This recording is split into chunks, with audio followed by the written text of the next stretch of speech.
Hello, Endersword here again, this time with a tier list of all of the officers in Star Trek Fleet Command. I did one of these tier lists about 2 years ago, but there are 68 new officers since that time, bringing us to a total of 272 at the time of recording this. And I recently refreshed the ship tier list that I did a couple of months ago, and a few people commented on that. Why don't you redo an officer one for today? And now that the G7 has come out, it has shifted the way that a lot of officers are used at the high level, also disabled a few officers for use past level 70, but just the way that the whole game has changed and some of the mechanics in it have adjusted over time. Some things that used to be really useful aren't necessarily the best anymore, and some things have risen into prominence or risen into usability that we can discuss. So the way that I'm kind of going to go about this is, one, how universal is the officer used? Like, how frequently are you going to use them on a day-to-day or week-to-week basis? How many different roles potentially does that officer play? There are some that you're going to be using, whether you're hostile grinding, whether you're doing armadas, whatever it is, that kind of have a universality to them. And there's certain ones that are going to be niche into certain areas that you may either only use in a key situation, or you may use daily, but they don't have that sort of impact that some of the rest of them do. And another large consideration to me is going to be whether the officer is essentially best in class. So there's a lot of officers that kind of do the same thing, but we're going to be giving kind of bonus rank or bonus points to ones that are the best for that particular task, even if something is second best or whatever. You know, that may be the only officer available to you, but the best definitely gets the points in that category. The other thing that may not apply to everyone, I'm very much a PvP player, so the PvP role is going to be fairly important to me. If you're less so, you can kind of discount some of those to not pay as much attention to it. And I kind of made a mining category by itself, because while there are officers that are definitely, these are the best ones for mining, mining is a very passive thing, and the speed increases even from the best officers are not particularly impactful at this point in the game. So I'm not going to rate them much higher than that A category that I set up for mining. So there's a lot to get through here in the course of this. The other thing I'm going to try and point out as we go through are officers that almost have future potential, or like a theoretical use that doesn't really exist in the game, and I'll give you an example of that right to start things off. We've got 1 of 11 here, which is our Borg officer. I'm trying to go in somewhat alphabetical order, but I put the numbers here at the start. But the rest of it, if you're trying to click around the video to find certain officers, I'm going in largely alphabetical order the way that they appear in the game, but a few of them, their names actually change depending on what screen you're on, so it may throw you off. But if you want to, these are largely in alphabetical order. So 1 of 11 here has an interesting captain's ability that often goes overlooked, and there are other officers with a similar thing, S&W Pike being one. His captain ability is to increase the shield mitigation that you have by 5%, and he can pick up synergy from other officers to raise that by 2% each. So you can get that up to 9%. So that potentially has some niche use cases in the future where you're wanting to increase shield mitigation. At the moment, though, because S&W Pike is usually better, he starts lower at base, he's 4% instead of 5%, but you're more likely to use the synergies on him, so it's going to be better. And Janeway is better, but doesn't work on the first shot. So 1 of 11 would work from the very first shot on. So if you only have the captain slot available, and he's technically better than S&W Pike in that sense by the 1%, but you're more likely to synergize with Pike. So he's kind of got, there's some potential use that could exist to this guy in the future, depending on other officers that develop, but for now, really not useful. So despite all that, he is going to go into the C category. He does give protected cargo as well, but it's a relatively small amount on it. So you could stick him as one of the below deck officers on a miner if you've got enough slots, but he probably wouldn't be one of your main guys for below deck there. 2 of 11 is a little bit of mining speed, but not particularly a lot either. I'm probably gonna, he's more likely to make it onto a crew, as kind of an officer on it to enhance. You can see I actually do have him on a mining ship currently. So him I would put there probably in the B category. For 3 of 11, and this is actually one I'm synergizing with, she is probably best in class for gas mining at the moment, and also adds a pretty big protected cargo to the ship. So having her as your gas mining captain does make a lot of sense at this point. We've got 4 of 11, which is going to be our crystal main miner. So very similar to 3 of 11, probably going into the A tier mining is going to generally be your crystal captain, and also increases cargo size itself. So a nice little bit of a benefit there. Then we get into 5 of 11. Now, she works in such a way that a lot of people may not realize because her description is a little wrong. It says that she increases loot against hostiles, but she actually does more than that. She is usable against armadas, and one thing that you'll see as a theme during all of this, when something says it increases loot against hostiles, that also includes the reputation that you get from it. So you can use her as a officer to increase the amount of loot that you're getting. And while she's actually not the best at that anymore, there's a few officers that have surpassed her on the reputation side, and a couple officer combinations at least that have surpassed her on the raw loot drop. The fact that she is going to be useful against armadas, and the fact that she's still kind of a second best at least, you're still going to have some situations where you're going to use her against hostiles to grind loot as well. So I'm probably still going to put her in an A category, and she's likely more accessible a bit at a lower level. You're going to start to get her right away. She's kind of one of those ones, somewhat easy to unlock, but maybe hard to max out. It's going to take a slow drip of the of that to unlock, but or to max out, but you're going to be able to unlock her relatively quickly in the game, and she's going to be giving that sort of loot bonus right away. And her ability as the captain slot is also going to give mitigation. So when you're looking for kind of an early Armada crew, she used to actually be one of the components of the best Armada crew, which was 5, 6, and another officer, but that combo of 5 and 6 would give you a lot of mitigation and give a lot of piercing to your opponent. That's not as important anymore, but is still probably a semi-decent low-level Armada thing. So put her in the A. Now 6, who is the second component of that, unfortunately went from being one of the top tier officers to now really falling far down on the scale here. His main benefit is that he's going to increase the piercing that your ship does.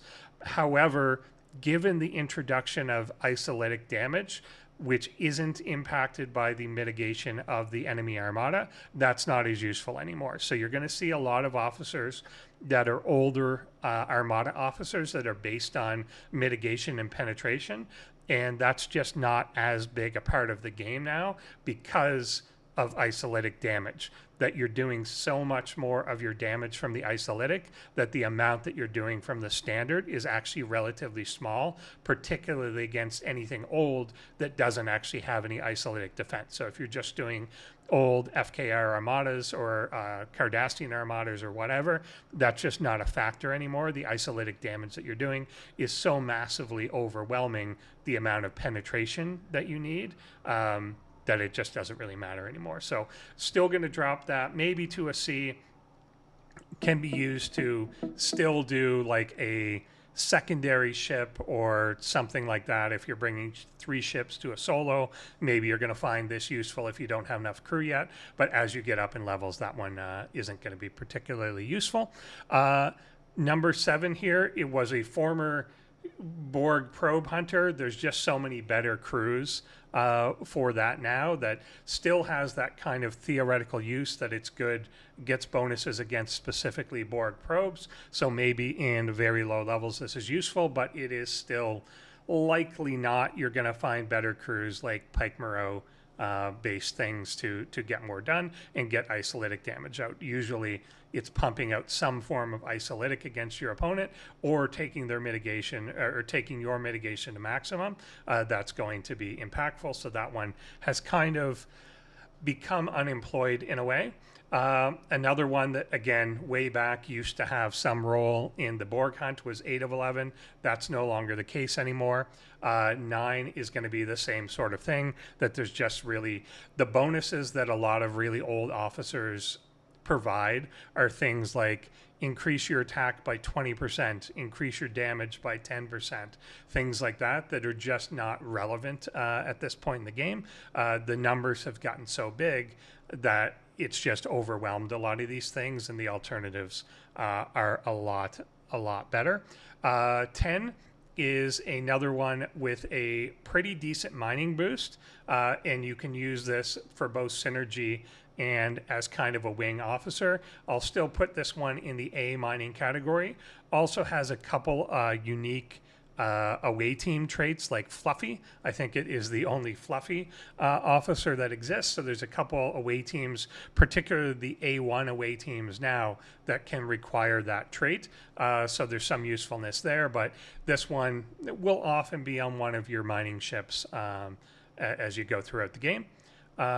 And then our crystal one in the same group, 11 of 11, rounding that out. So you've got gas, ore, and crystal captains usually is the way that that's going to go. This one also improves warp speed a little bit. At this point, at a high level, you're barely going to notice that, but it's kind of nice maybe at a low level if you've got them unlocked. It's going to increase the speed to get out to some of those distant nodes and things like that. Officer 0718, who doesn't get the 0 on his card apparently, but does in the full description. Useless, unfortunately, doesn't really have much value in this anymore. AVEX probably can go into, I would say, it's an away team only sort of situation. So AVEX gets a early ability that is going to allow you to get more of the away team credits in your away teams when not many of the other officers have it. I think it's Jayla that has the same ability. So there's one that is going to come relatively early. Unlocking this officer will at least let you pursue that trait and go for the crit chance on the away teams. But AVEX is never going to be on a ship or anything really. Arium is going to help out with a little bit of isogen mining, but again, that's not a super important thing. The bonus is not particularly impactful, so maybe early game you're going to find this, but there's a lot of other officers with just generic mining speed increases that are going to overpower this a fair bit, so you're not generally going to have this. Also has some synergy to like the Discovery team or the Discovery crew to improve your summon efficiency, but again, just very, very minor in what it does. A-Lock here is an interesting one, has kind of a ship-specific PvP ability, gives Apex Shred on the GS-31 only, and then has below deck Apex Barrier, but against Explorer opponents only. So if you're fighting on a specific ship, so if you've got kind of the GS-31 as part of your lineup, which a lot of people do use in something like arenas, you're kind of in a spot of, should I stick him on, but then he doesn't really synergize with other crews, but it will increase the PvP shred for that crew. So I've seen some people try and use something like A-Lock, Mirror Picard, and Mirror Data to kind of boost that out a little bit, get a little bit of shred on their end. You get a high amount of Apex Air Barrier on your end, but that's not your main combat ship. So that would never be part of like the top probably even 3 ships that you use, or like 3 crews that you use, but it's almost more of a, if you've got your kind of real PvP crews on other things, this could be kind of one that you're putting out in a territory defense, or maybe you're rotating into an arena. Depending, you're just kind of mostly bringing the ship to debuff or do other things, but you might as well PvP crew it a little bit. Could have a role in this, but I think the interesting role is more if you know you're going after a certain type of opponent, so you're going after, I believe it's explorers in this case, then having him below deck could actually be fairly helpful. So it's very specific to that thing, but if you know the target you're going after, then you can definitely make use of him there. So it seems a little more useful than these ones. I'm probably going to put him as a B, as in he could get play in certain situations where you know that you're trying to kind of fight a certain ship type consistently. Alonzo Freeman is a rep grind officer. The bonus is not particularly high, but it could definitely help somewhat early in the game. And it's more one of those cases that if you're really, really grinding reputation, you might as well get every little bonus that you can. So even maxed out, he's plus 50%. But if you add all your bonuses together from all officers and all research and stuff, it's well over 300% anyway. So he's functionally like a 1 or 2% increase to what you're doing, but that's still nice. You might, if you're out there grinding, you might as well use them. I maybe should have created something in between these, but we're going to put him in a B. Actually, just to create a little bit more distinction, I'm going to kind of lower them and say that's kind of our first C. He's not helping with any actual combat in what you're doing, but is just a small bonus onto the faction that you're getting. So this is kind of going to be almost zero utility, and then here is kind of some niche utility in what we're doing. Andy Billups is currently part of still basically the best PvP crew. I won't consider that quite the Galaxy class, but he is part of the Dukat, Garrick, and Andy Billups PvP crew, and the best one currently for interceptors. The only rival to them at the moment is probably Freeman driven crews on like a cube or something, but basically the explorers and battleship meta is a little bit dead at the moment. They're not able to hold up to the interceptors or the Freeman. Pretty much everything runs on the idea of having hull breach at the moment, and Andy Billups is one of those officers. He provides extra isolytic damage when your opponent has hull breach, so he pairs well with Dukat and Garrick. He gives synergy to Dukat so that you're still getting that 100% chance of hull breach. I'll address at the moment, and I'll probably bring it up again when I get to some of the others, but I've seen a lot of people swap out Andy Billups from the Dukat team and put someone else in, and there's a couple other ones I've seen, most likely Phlox. There is a major downside to doing that. While it suppresses your opponent's crits, it creates the chance that your Dukat doesn't fire, whereas Andy gives the synergy to bring him up to 100%. But if you don't have him on the crew, either him or Dumar on the crew, then your Dukat only has a 60% chance of firing. So I've seen a lot of people relying on another officer like Phlox getting into a fight even though they're the bigger ship, and just getting wiped off the map because their Dukat didn't fire properly. And you're almost taking a coin flip on that. There's a 40% chance that it won't work. And then if he doesn't work, nothing else really works. And you're just kind of a sitting duck in that fight, and you're going to get rocked. So Andy Billups is still the PvP best meta there at the moment. So he gets to go into our first S.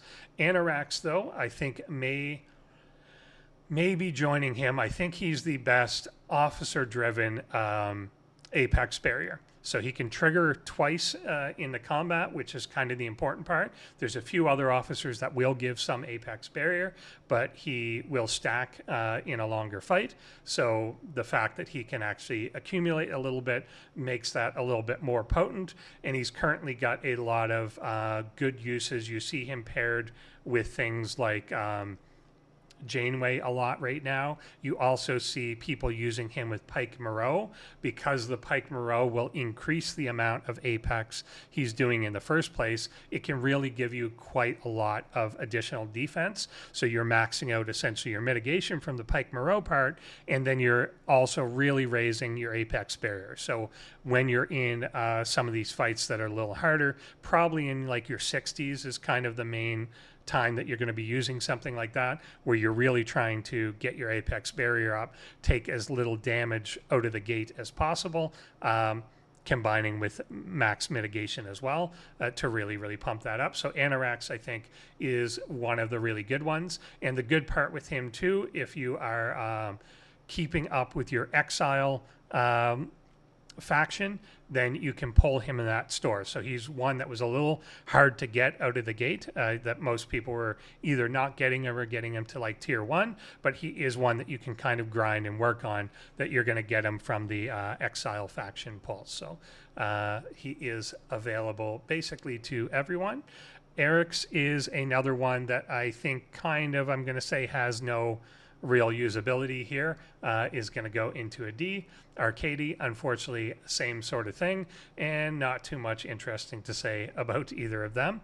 Eric is or A-Rock, or I don't know, Eric sounds fine, is probably going to go into the B tier for mining, is kind of a good mining officer grouped with the other Ferengi, but is probably like your utility miner. So you're going to have crews that are probably based around the specific type of material that you want to be mining, but then you're going to have ones that you're kind of sending out for like Trellium, or sending for randomly Isogen, or sending like, so often you'll have kind of a utility mining crew that will work for the different other random stuff you've got. That's kind of how I end up using the Ferengi crew, and Eric here is on that one. So not quite on the A level of mining, not the same types of bonuses, but certainly works well in that synergy group.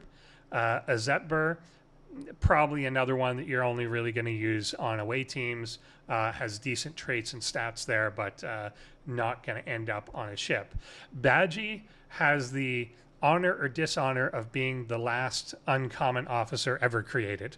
So basically 3 years ago, I think at this point, Badgie came out, and it really stole our hearts, but wasn't particularly useful. But at the time, given that it was kind of the initial onset of the below deck abilities, the extra little bit of stats were, hey, why not? Might as well use them. Officers didn't actually have below deck abilities before around this time, but nowadays it's just an insignificant amount, and we're going to address that with some of the other below deckers as they come up as well. The trick to them is a lot of them are giving a flat amount of base as opposed to a modifier based on stats. So something you're going to see in a lot of officers is something like, this increases your penetration stats by 500% of attack, or of defense, or of health. If it says of something, then it is taking that stat and multiplying it basically by the stat that you have, and doing that as a number. If, however, it is saying it's just that percentage, so this increases piercing by 65%, it's just 65% of the base, which is a really low number usually. So the percentage of a trait can get into the millions and can actually be quite good. And the order that it's calculated in is slightly different. But when he's adding to the base, then that doesn't quite work in the same way. And it's usually a much more tiny effect. So Badgie is a really good example of that, where you would think, hey, this is adding to my stats, this is going to help with penetration or whatever, but when you kind of look at it, it's barely noticeable, because the percentage it's giving is so low that it just doesn't really make much of a difference. So Badgie, unfortunately, is going into a D, as cool as he is. Bael is probably going to make into a B for one specific reason, and there's 3 of these officers that work well against mission hostiles. So Bael, Gowron, and Martok. work against the yellow mission hostiles that you encounter in the game, and not very many officers do. So if you don't know, because the game would essentially never tell you, there are only 2 officers in the entire game that specifically say something about the mission hostiles, and I think it's Tasha Yar and I forget the other one, but it doesn't matter because you wouldn't use it. But yeah, only 2 of them actually mention mission hostiles directly, and nothing in the game would tell you the yellow ones don't count as hostiles. They're mission bosses or something specific. So only if something says that it works on everything or just gives no condition, like this increases your crit chance by 5% per round cumulatively, like con, that one will work on mission hostiles. But if they say it works on hostiles or works on armadas or works on invading enemies or whatever, then they don't work on the yellow ones. So Bael does work, and you use Bael as your battleship one. So she can be your battleship captain when you're fighting mission hostiles and give you a bit of a boost, and the other ones are lined up for the different ship types. So Bael will increase, I believe it's the armor, which is why she works on battleships, and will increase the mitigation that you have potentially against mission hostiles. So if you're trying to punch up against one that seems quite strong, or particularly if you're doing, say, the con nightmares, then these are often your captains at that point, depending on the ship type you're using, just because a lot of officers, other officers don't really work. Barrett here, probably also going into the B category for mining, so is kind of going to be a sidecar on some of your mining ships, but nothing to write home about. Is one of the ones, though, that you can probably get earlier in the game. So if you're kind of in your 30s or 40s, you may have this sort of thing unlocked, but you may not have some of these Borg based ones yet. So these are kind of and you can kind of see they obviously become the better versions of themselves. So Barrett may be one that you're using a little bit earlier on. Beckett Mariner, I'm probably going to throw into a C for having some use in some situations. So again, against something like a mission hostile, she is going to work. She just flatly increases the weapon damage that you're doing, which a lot of people look at and see the number and say, oh, she's increasing the weapon damage by 165%. That sounds pretty good. But the issue with that is if you're in your 50s or 60s, the weapon bonus that you've got on your ship from research and everything anyway is probably 20,000% up to 50 or 60,000% if you're at 70 at the moment. So it's that 165 added on to that. So if you're currently at 25,000, now you're at 25,165 or whatever her bonus is at the tier that you've got her at. So that's going to make a little bit of a difference. It's not as big as you think, even though it says 100% plus. If you were going to go test it, due to randomness, you would literally not be able to see it because there's randomness to the abilities, the minimum and maximum damage that your weapons do. So you would have to run 100 fights to statistically see the difference. But in reality, she's going to be giving you less than 1% in reality to the damage that you're doing.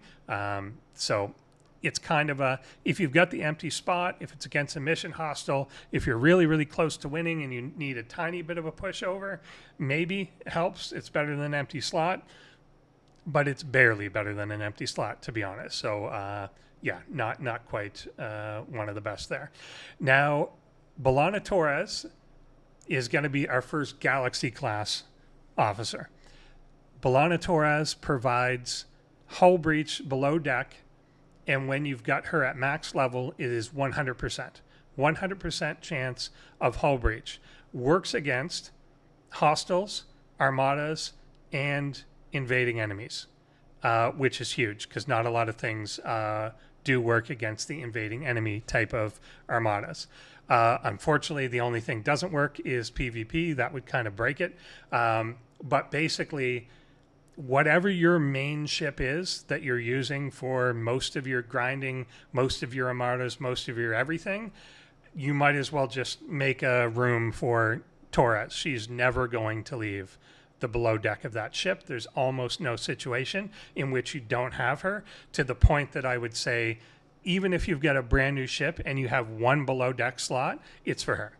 So that's very much the officer that you want to kind of build around. The reason for that, and particularly the reason why it's so important to get her to that 100%. So if you were looking for something to spend your officer depot tokens on, she and the other Voyager ones similar to her are definitely the way to go. But I'd say her number one is because of the way hull breach works. So one, when you've got hull breach on something, every time you crit, it's just going to straight up multiply that critical damage by 1.5. So if your critical damage is 500%, now it's 750%. So just straight up, it's one of the few things in the game that is truly multiplicative, that just takes the base damage, multiplies it by 1.5, no questions asked, applies that hull breach state onto the opponent. Also, because of buildings in the game and the Star Nova research thing, when you apply states to the enemy, then that is going to increase the isolytic damage that you're doing to that enemy as well. So not only is hull breach increasing the amount of critical damage that you're doing, but it's going to give you bonus isolytic damage as well on top of that, which can be very, very impactful pretty much throughout the entirety of the game. So whether you're level 20 to 71, 72, I think some people are now, then it's going to be useful that entire time. So pretty much from the moment she came out, she's been in my below deck pretty much the whole time. The benefits of her are just super good. And she's definitely one of those ones. If you've got officer depots, she's only a rare officer, so it doesn't actually take very many to get her to max, but she's one that I would absolutely try and max out right away. She's that important in the game. Benjamin Sisko is still probably the best Armada officer out there, or Armada captain at least, and I'm going to put him in the S tier. So the way that he works for stuff, he's going to increase the crit rate that you're doing and increase the mitigation that you have on the defensive side against the Armada, which are always useful. He also synergizes with Miles, who is then going to give extra shots in it. So the best normal Armada crew out there in most cases is still going to be Sisko, Miles, and DeMarco. There's exceptions to this. So some of the specialty ones, like the Borg polygons, he can work against them, but because of the way that the Revenant works, extra shots aren't as valuable as some other things. So there's cases where you wouldn't use them, and then obviously against the invading enemy style Armadas, unfortunately he doesn't work in those cases, so you won't be able to use him there, but you can use him on pretty much any of the FKR stuff, any of the Cardassian stuff, whatever, and he's still going to be good, particularly when you're really trying to punch up against things, even good against the Krenim formations. The solos are invading enemies for some reason, but the formations are not, so he's still going to work against the formations there. The only downside, there's no loot bonus in that crew, so it's kind of the best crew, but it's not one. If you're already doing something that you can easily do, you may want to pull on loot officers instead of having like the best ones, things like that. But he's definitely going to make it for most of the time as your best option there. And he's also another one that is reasonably easy to get at a fairly low level. Once you start getting into that Bajoran loop, you're going to be pulling chests that have quite a number of shards for him. So he's a reasonably easy one to get up there. B'Etor is going to have a very niche use, but she's the only one that does this thing as an officer, which is her job on the Amalgam. So she is going to increase the loot bonus that you get from raiding enemy bases. So it's really only going to be something you're doing if you're doing that yourself. So you're raiding people on your own server, or during incursion time, having her on is going to increase the bonus that the Amalgam gives. A lot of people don't totally understand that bonus. What it's doing is essentially looking at the total amount in an opponent's base and giving you that percentage as a bonus. So the default rate, if you've got a maxed out Amalgam, I think is 0.1%, which sounds silly. It's like 1/1000th of what they have. But 1/1000th of like a quadrillion is a trillion. So it's basically just go down the scale.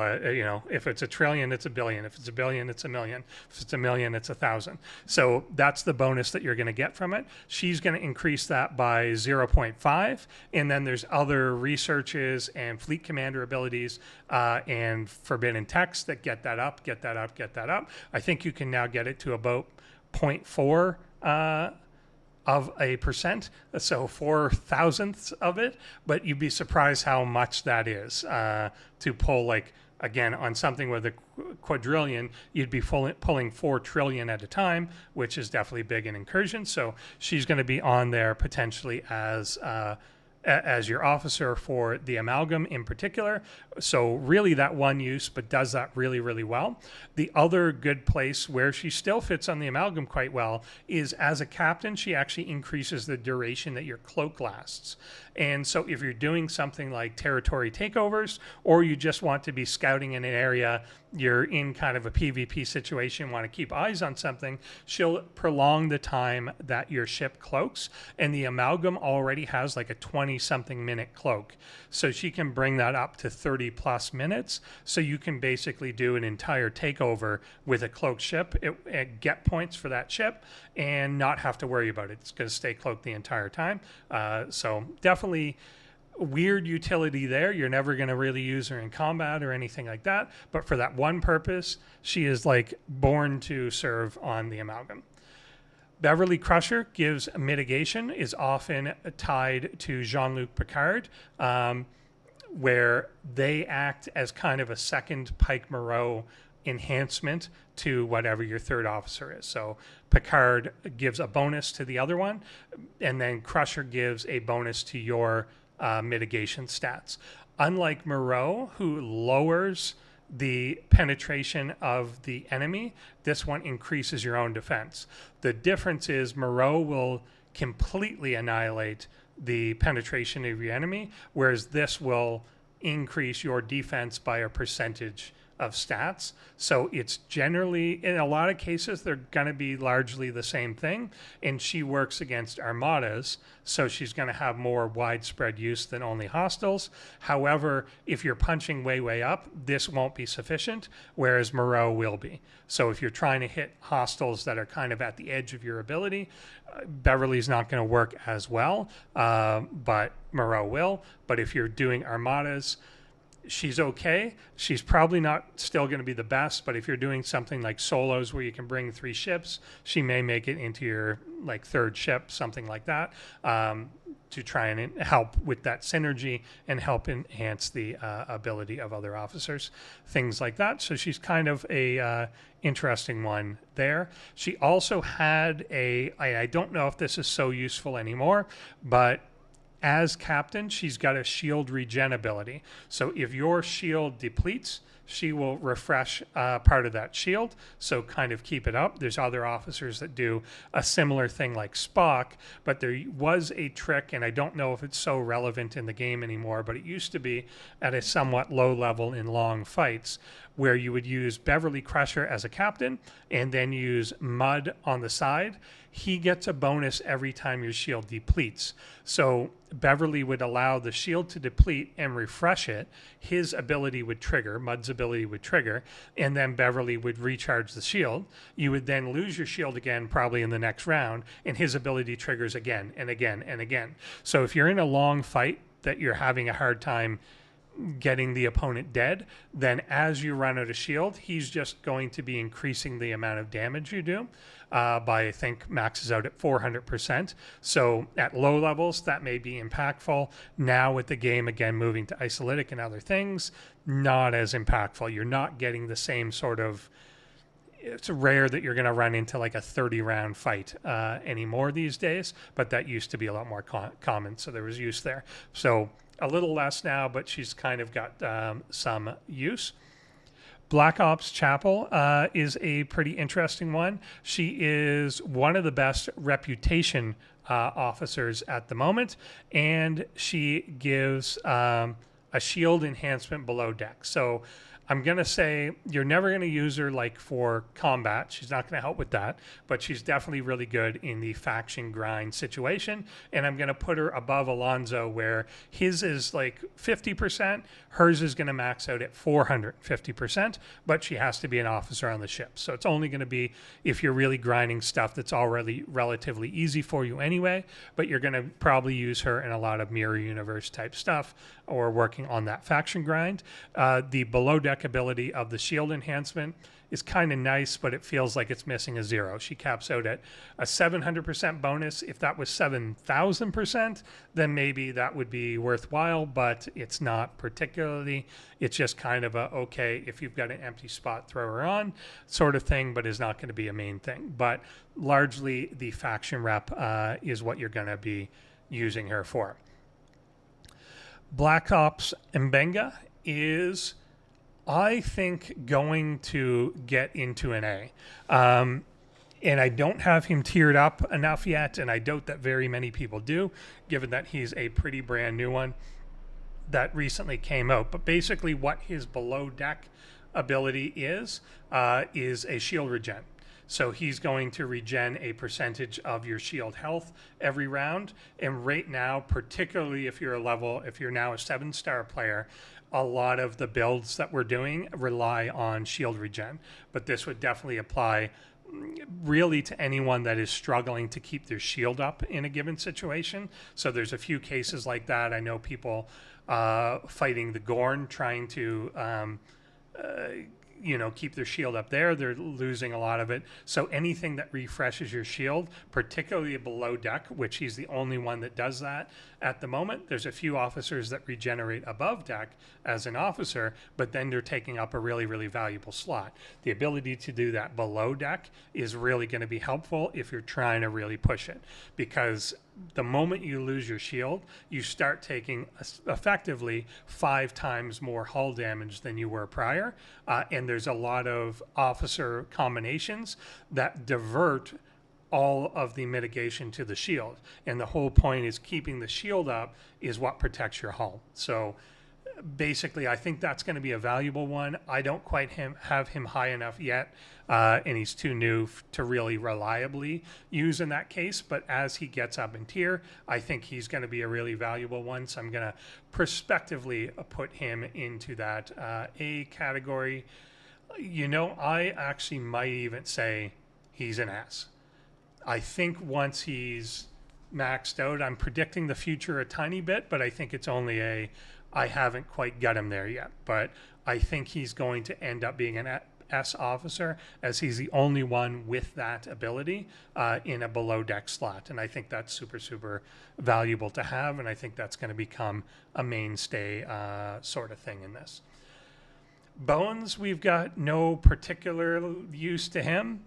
He's kind of a funny one. They actually just nerfed him so that he would not work on things above level 70. That's because he can enhance the ability of other officers.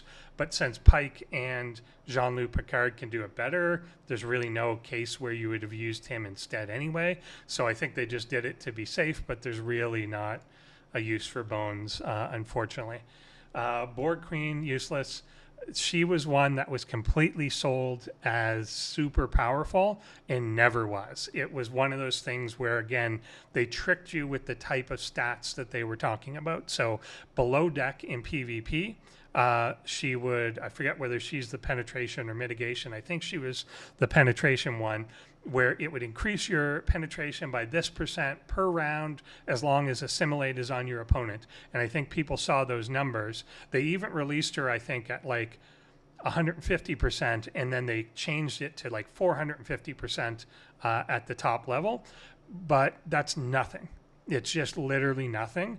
It takes a round to activate because you need assimilate on your opponent anyway, which cannot trigger in round 1. It can only trigger in round 2 because of I'll talk about it when I get to DZOC, but it can only work from round 2 on. And because it's off base and not off of a multiplier of a stat, it is just nothing. In like 10 or 20 round fights, it's going to change someone's mitigation by 1, maybe 2%. just absolutely insignificant. But a lot of people really bought into that one, and it was very much sold as like this is a PvP changer thing. And it just isn't. It just hasn't been.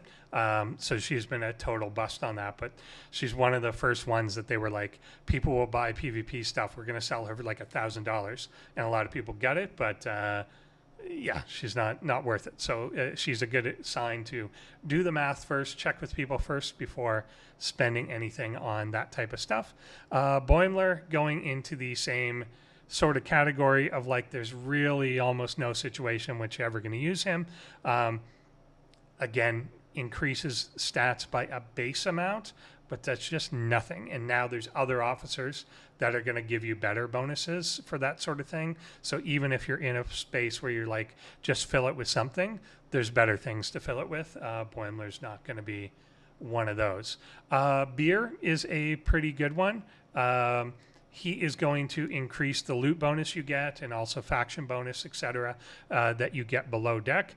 Is also then going to synergize with Dajash as an Armada officer, really just there to provide the synergy. He does have a penetration effect against your opponent, but like I said, because of isolytic damage, that's just not really important. He kind of feels like an officer out of time, like an officer made 2 years before him would have had an ability like that. It's just kind of not a relevant one.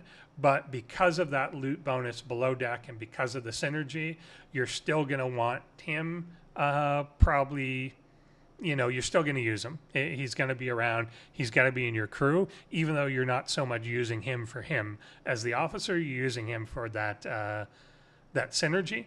But the below deck, if you're grinding for loot, you're going to have him below deck. Him and the doctor, they're going to be there a lot of the time. So I think definitely he's going to go with our other little loot officer helper 5 there. The cadets, there's a string of cadets, which used to be one of the initial crews that you would use if you were a new player. Now, because of the new kind of onboarding arc they have, even if you're a brand new player, you're probably not going to be using these people, unfortunately. Maybe not unfortunately. It's they're giving you quicker access to things like Pike and Moreau. They're giving you quicker access to things like Lieutenant Picard. They're trying to get people to use kind of more active crews now that teach you a little bit more about the game. The bonuses on all these cadets just are not particularly strong anymore. So they used to be very much the starter. I don't even think you really get them as much anymore because they kind of replaced them with the TNG starter crews, which largely have the same abilities. So I don't think you're even going to really be using these folks, unfortunately, going forward. So they're kind of an anachronism at this point, and they are, of course, common officers, so that shouldn't be surprising, but you're not really going to make any use of them. Captain Tilly probably is going to go into the full useless category. Like I'll keep some guys here that have like there's a theoretical use for these people. Like you're going to send them on away teams, or you're going to maybe fill in a empty below the deck spot, or like useful till level 20 sort of thing. There's some that are going down here that are just there's really no condition in which you would ever use these officers. And Tilly, unfortunately, while she's got some sounding interesting things, it just never really materialized. There's never really been a niche in which you would use her. Freeman, though, is going up into the S tier. She may be going... I'll come back to that one potentially. PvP only, of course, but has really been not necessarily the strongest officer, although I feel like she's one of the 2 strongest captains at the moment. It's basically between her and Ducat. But kind of has been driving the meta since she was created. And has been essentially in the top 4 for about 2.5 years, and is still kind of at that point. The main benefit to her is that she increases shots 100% right out of the gate. So in the first round, she's increasing it 100%. ones like Ducat actually have to ramp up to that. So they're increasing shots by a percentage for each weapon fired. So it takes a little while for that to ramp up past her, where she is giving that right away. So that's kind of what makes her good for things like a cube that just fires a lot of shots in the first round, where something else like one of the interceptors will tend to have a firing pattern that ramps up a little bit more. So by the time you're getting to round 2 or 3, you're doing more shots than she was, but Freeman is shooting way more right out of the gate right away. And the other thing that makes her quite versatile is that it's not ship dependent, whereas the other ones, the 3 strike team captains, rely on being on the ship that they're supposed to be on. Freeman doesn't. So you could put her on whatever it is and she's going to do fine. There's also not reliant on wingmen. So you can kind of play games around there, whether you want to pair her with Lorca Specialist 7 or Honor Guard Worf, or stick Phlox in, or stick Giorgio in if you want to use burning or something instead. You can do different things with her that you don't have the same flexibility with the other strike team captains. So I think that's what puts her up there. Potentially borderline Galaxy class, but since it is PvP only, even though that's near and dear to my heart, I think we're going to stick her in the A or in the S, which is just the best of tier in terms of PvP. Definitely undeniably there. Carol is very much an away team officer. Is going to get you a lot of Federation credits in particular, but is really never going to be on any sort of ship or anything like that.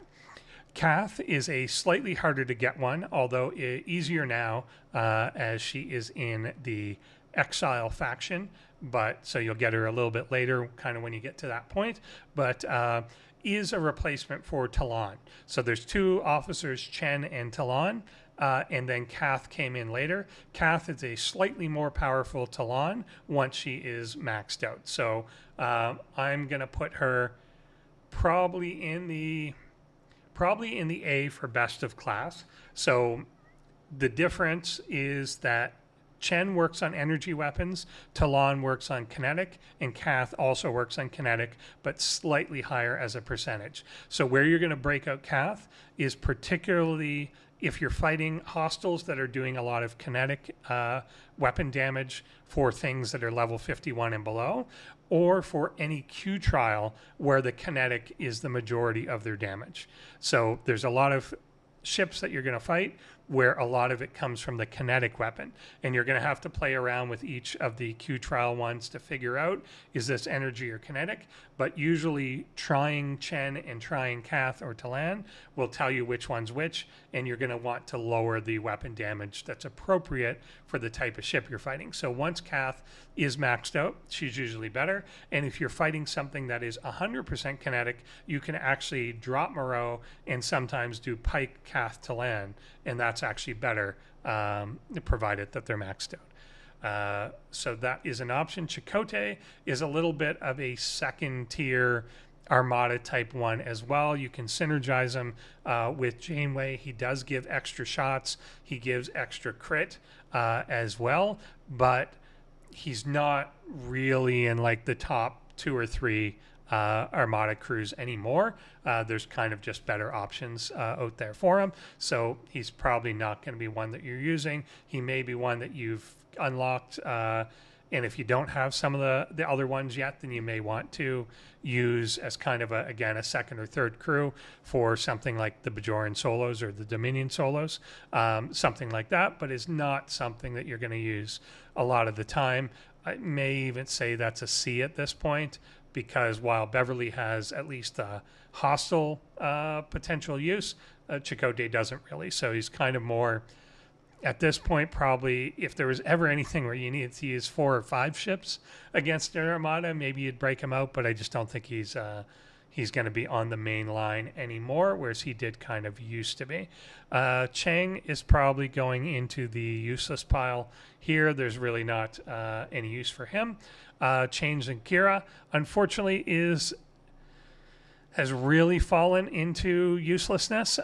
Again, she's got that same sort of thing where she synergizes with Cisco and Miles, but there's just such better wingmen for that now. And the way that she worked was to lower the defense of the Armada that you're fighting and do it a bit round by round. So again, in long fights with a lot of people, that was kind of good. Now, because of isolytic damage and so much shorter fights, it's just not relevant. It's just completely not relevant, and there's really no case in which you'd use her at this point. So just unfortunately is never really going to end up on a ship again, and I don't think even has anything like good away team traits or anything like that.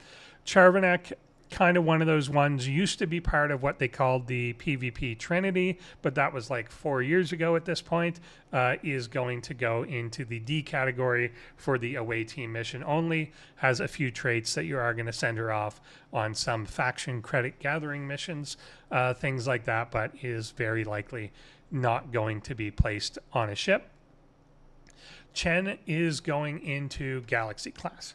So Chen has usefulness up until level 51 against any hostile, will reduce the weapon damage of any energy weapon when synergized with Pike and Moreau by like 96% or something crazy. I think it's 40% on her stat, but then they're going to multiply that as well. So is going to drastically reduce the amount of energy weapon damage that your hostile is doing. And a lot of hostiles fire only energy weapons in the first place.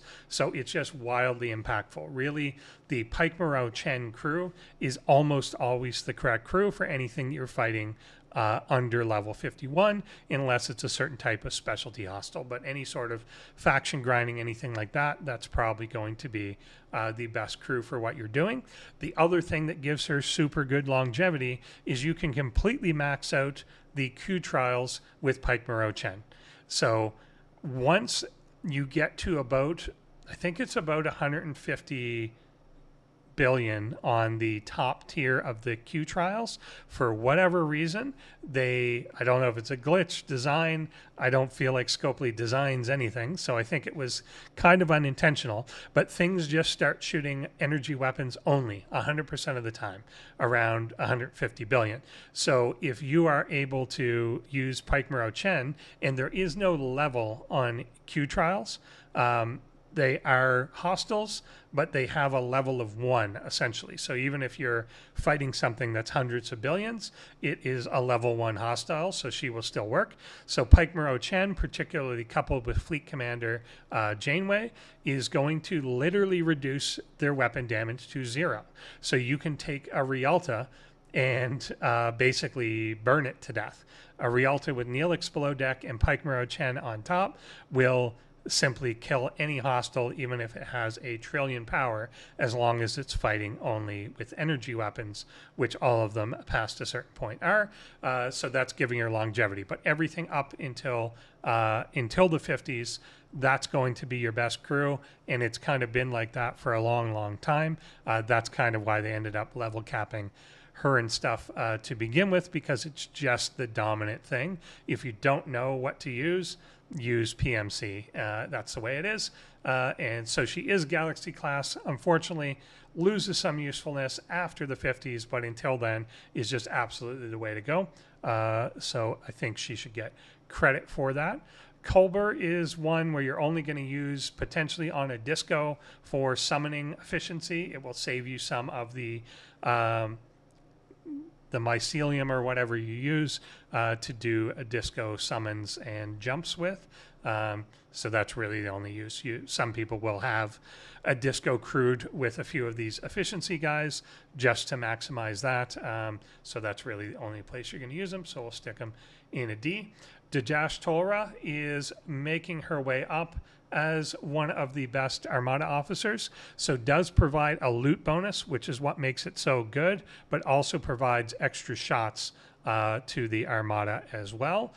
So even though it doesn't synergize super well, so the two officers that you're going to synergize her with don't really add a lot to the situation, she's pretty good, and usually, as long as you're not trying to fight something super, super cutting edge, is usually a way to go, that you can take a little bit less damage, still kill it easily, and you're looking to farm the loot.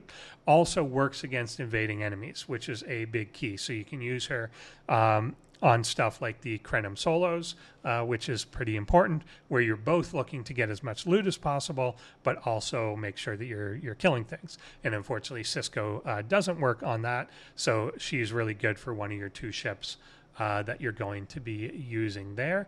And again, very often there's like to get the extra loot, you're making a really big trade-off in terms of the damage output that you're doing and stuff.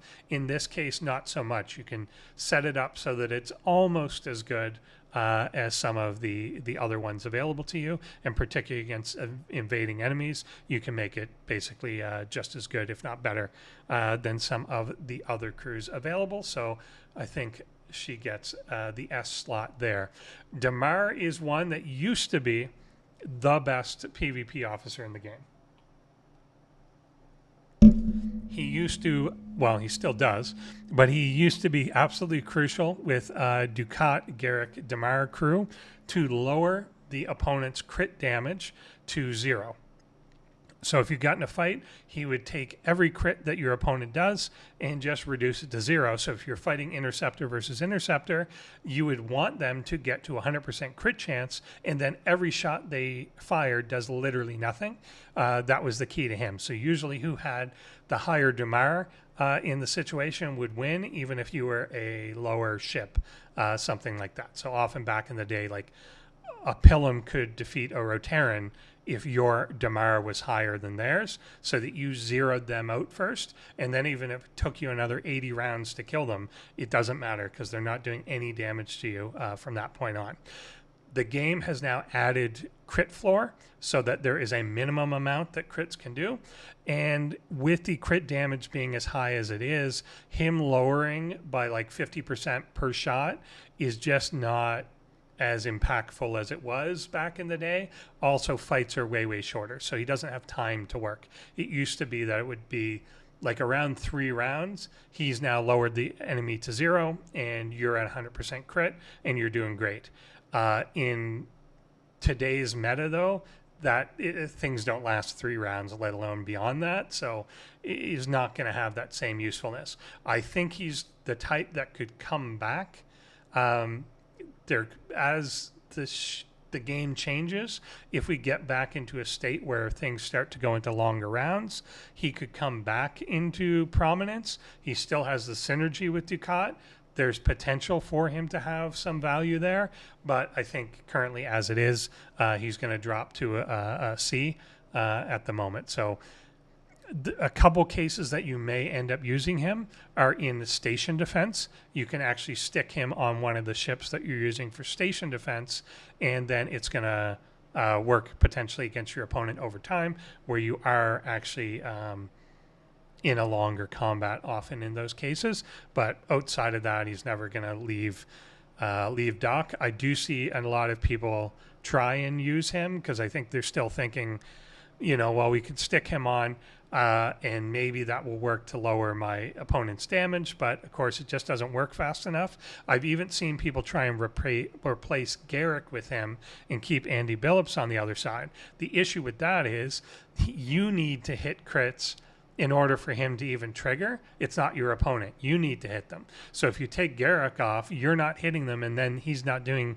literally anything in the first place. So when I see that, I often wonder if they just kind of, they're racist against Cardassians and pick the wrong guy, something like that. But yeah, if you see that, if you see someone trying to crew this, go attack them, because they're going to die. Dane here is a pretty good below deck officer. So he's got impulse speed. So if you're out and you're able to easily kill things, he's going to increase your impulse speed while you are farming, which is definitely beneficial. So if you've got the extra below deck spot to spare, then that is definitely a beneficial one to have. And he also increases the mirror universe loot that you have as an officer slot. So if you don't have a better reputation officer, he's going to increase that loot as well. So could be useful in that context, although I probably tend to still keep him as impulse speed rather than get more loot per kill more by covering ground faster and then use other loot officers for things. So he's specific use, but is, I believe, the only below deck impulse officer. There's a lot of officer slot impulse officers, but he is the only below deck one, and he's actually pretty quick. I think gets up to 60 at the top level. So interesting use of him there. Darwin is just kind of increases the XP that you get on a ship. You can use her for overnight grinding, something like that, but not particularly a valuable one or one you're going to use actively.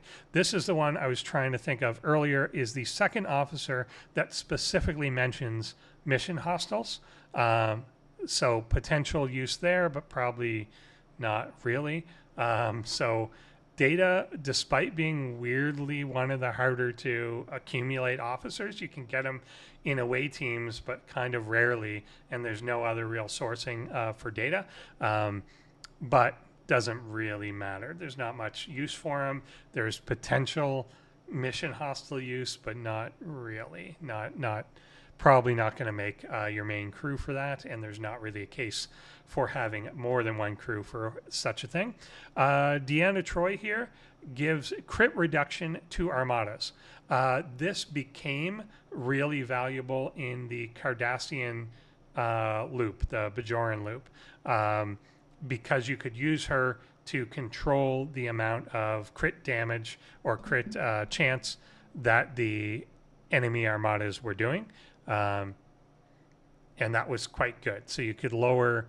That used to be when they very first came out, the crit damage would or the crit chance would escalate, but then it was changed to just kind of be flat to prevent Gala from completely zeroing them out. So she can reduce that crit chance. Not as big of a thing anymore. Most people just kind of overpower those things now. They rely on kind of ramping up in power over time. That's not the case anymore, so it doesn't really matter. But I would still kind of, it's an interesting gimmick if you are struggling with crit damage or anything like that. It's something you could break out. I could see it potentially having some use again in the future, but it just kind of doesn't at the moment. And the reality too is once you're high enough level, unless something has bonus crit damage, you almost want it to crit because crits do 0% to you. You've got so much crit damage reduction that you want them to have a positive chance because every time they hit, it does nothing anyway, so they do less damage with crits than normal. But I could see her as one of those sleepers again that could come back into the meta if they come out with new content that happens to fit with what her ability is. Decius used to be, like way long ago, used to be kind of you'd use him on early Armada crews. It just increase your weapon damage a little bit. I'd say at this point he's useless. There's really no case in which you would do that. There's no way that you would have such bad other officers that you would end up using him here. So unfortunately he is not. DeMarco, I'm gonna say, is another Galaxy class officer. The reason why is one of the best Armada officers. So whether you're using Dajash, Cisco, or Naismith, you are pretty much going to be using DeMarco against any thing that you're fighting. So she provides massive extra isolytic damage against those targets, and she works against both normal armadas and the invading enemies.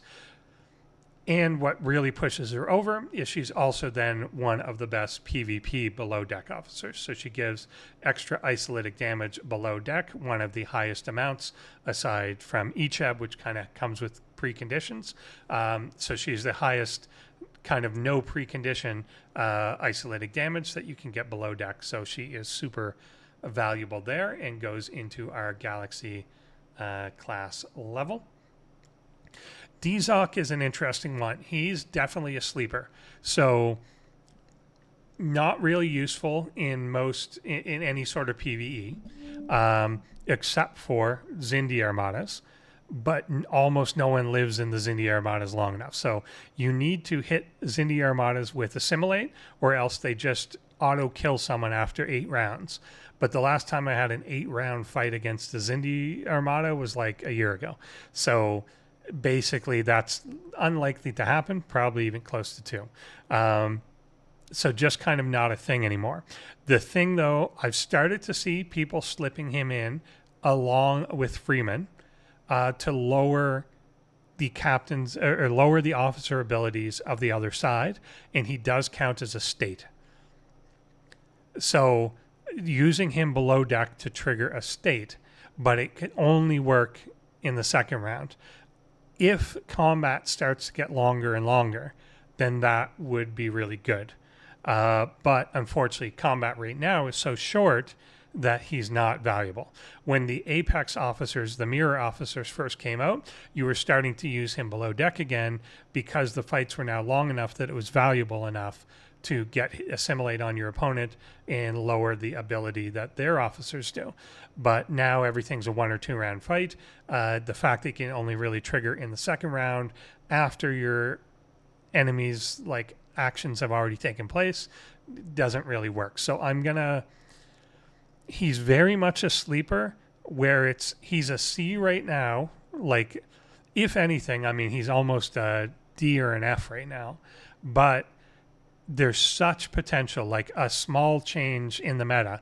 If they introduce something new, like an Apex barrier, if suddenly, or even if as we get new ships in the 70s, if they just start to have a ton more hit points or a ton more defense, and you start to get fights that are going beyond 1, 2, 3 rounds to 4, 5, 6, 7, 8, then he suddenly becomes useful very quickly again. So there is a tipping point in which he would go from a C to an A or an S quite quickly, but we're just not in that state at the moment. So very much in the C, but I almost feel this is like a sleeper tier at the moment, that there's a few here that have potential to come back into usefulness if the game changes in a certain way. So he's kind of one.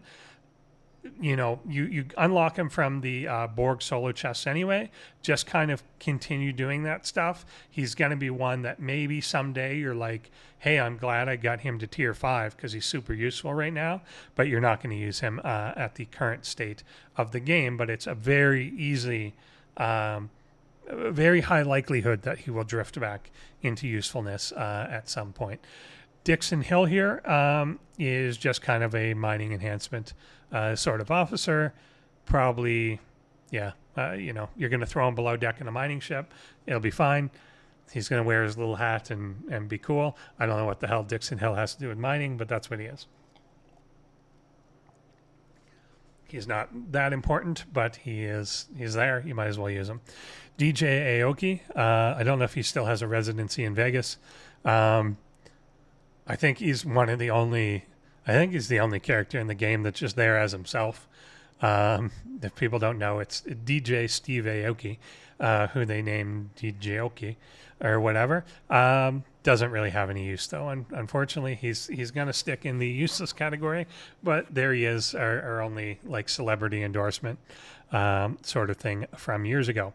Dr. Tana, who I am apparently 1 shard away from maxing, which I didn't realize, has a weird officer ability where it will inflict a random state on your opponent. So it could be burning, hull breach, it could be morale and actually like help them or something. So that's kind of weird that you would use it. I've never really seen anyone try and use this as an officer. I don't know what it would really do. I kind of wonder, I don't think it would even tell you what state it inflicted. It would just give the trigger that she worked. But it would at least work to trigger things like Freeman or something. There's just no case in which you're probably going to do that. Her actual use is below deck, being a PvP defense officer, where she's going to increase your isolytic defense. Isolytic defense officer in PvP. Is what I mean to say. And so definitely useful in that. Is definitely kind of outclassed by WOK Wakim now, but there are cases, obviously, you're going to run multiple ships, or you really want to stack a lot of defense, you can stick her on and use her. I don't, though, so much anymore, so it doesn't tend to make the cut for my first ship PvP officer, so I'm going to still stick her in a D.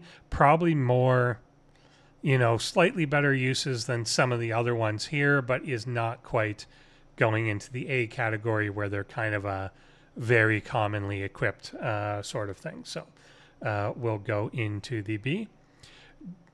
Domita, no real use, is a very, very, very early level mining officer. One of the first ones you get if you're like sub level 30, you may end up using her, but you're not really once you start to get some of the real ones, but she is there.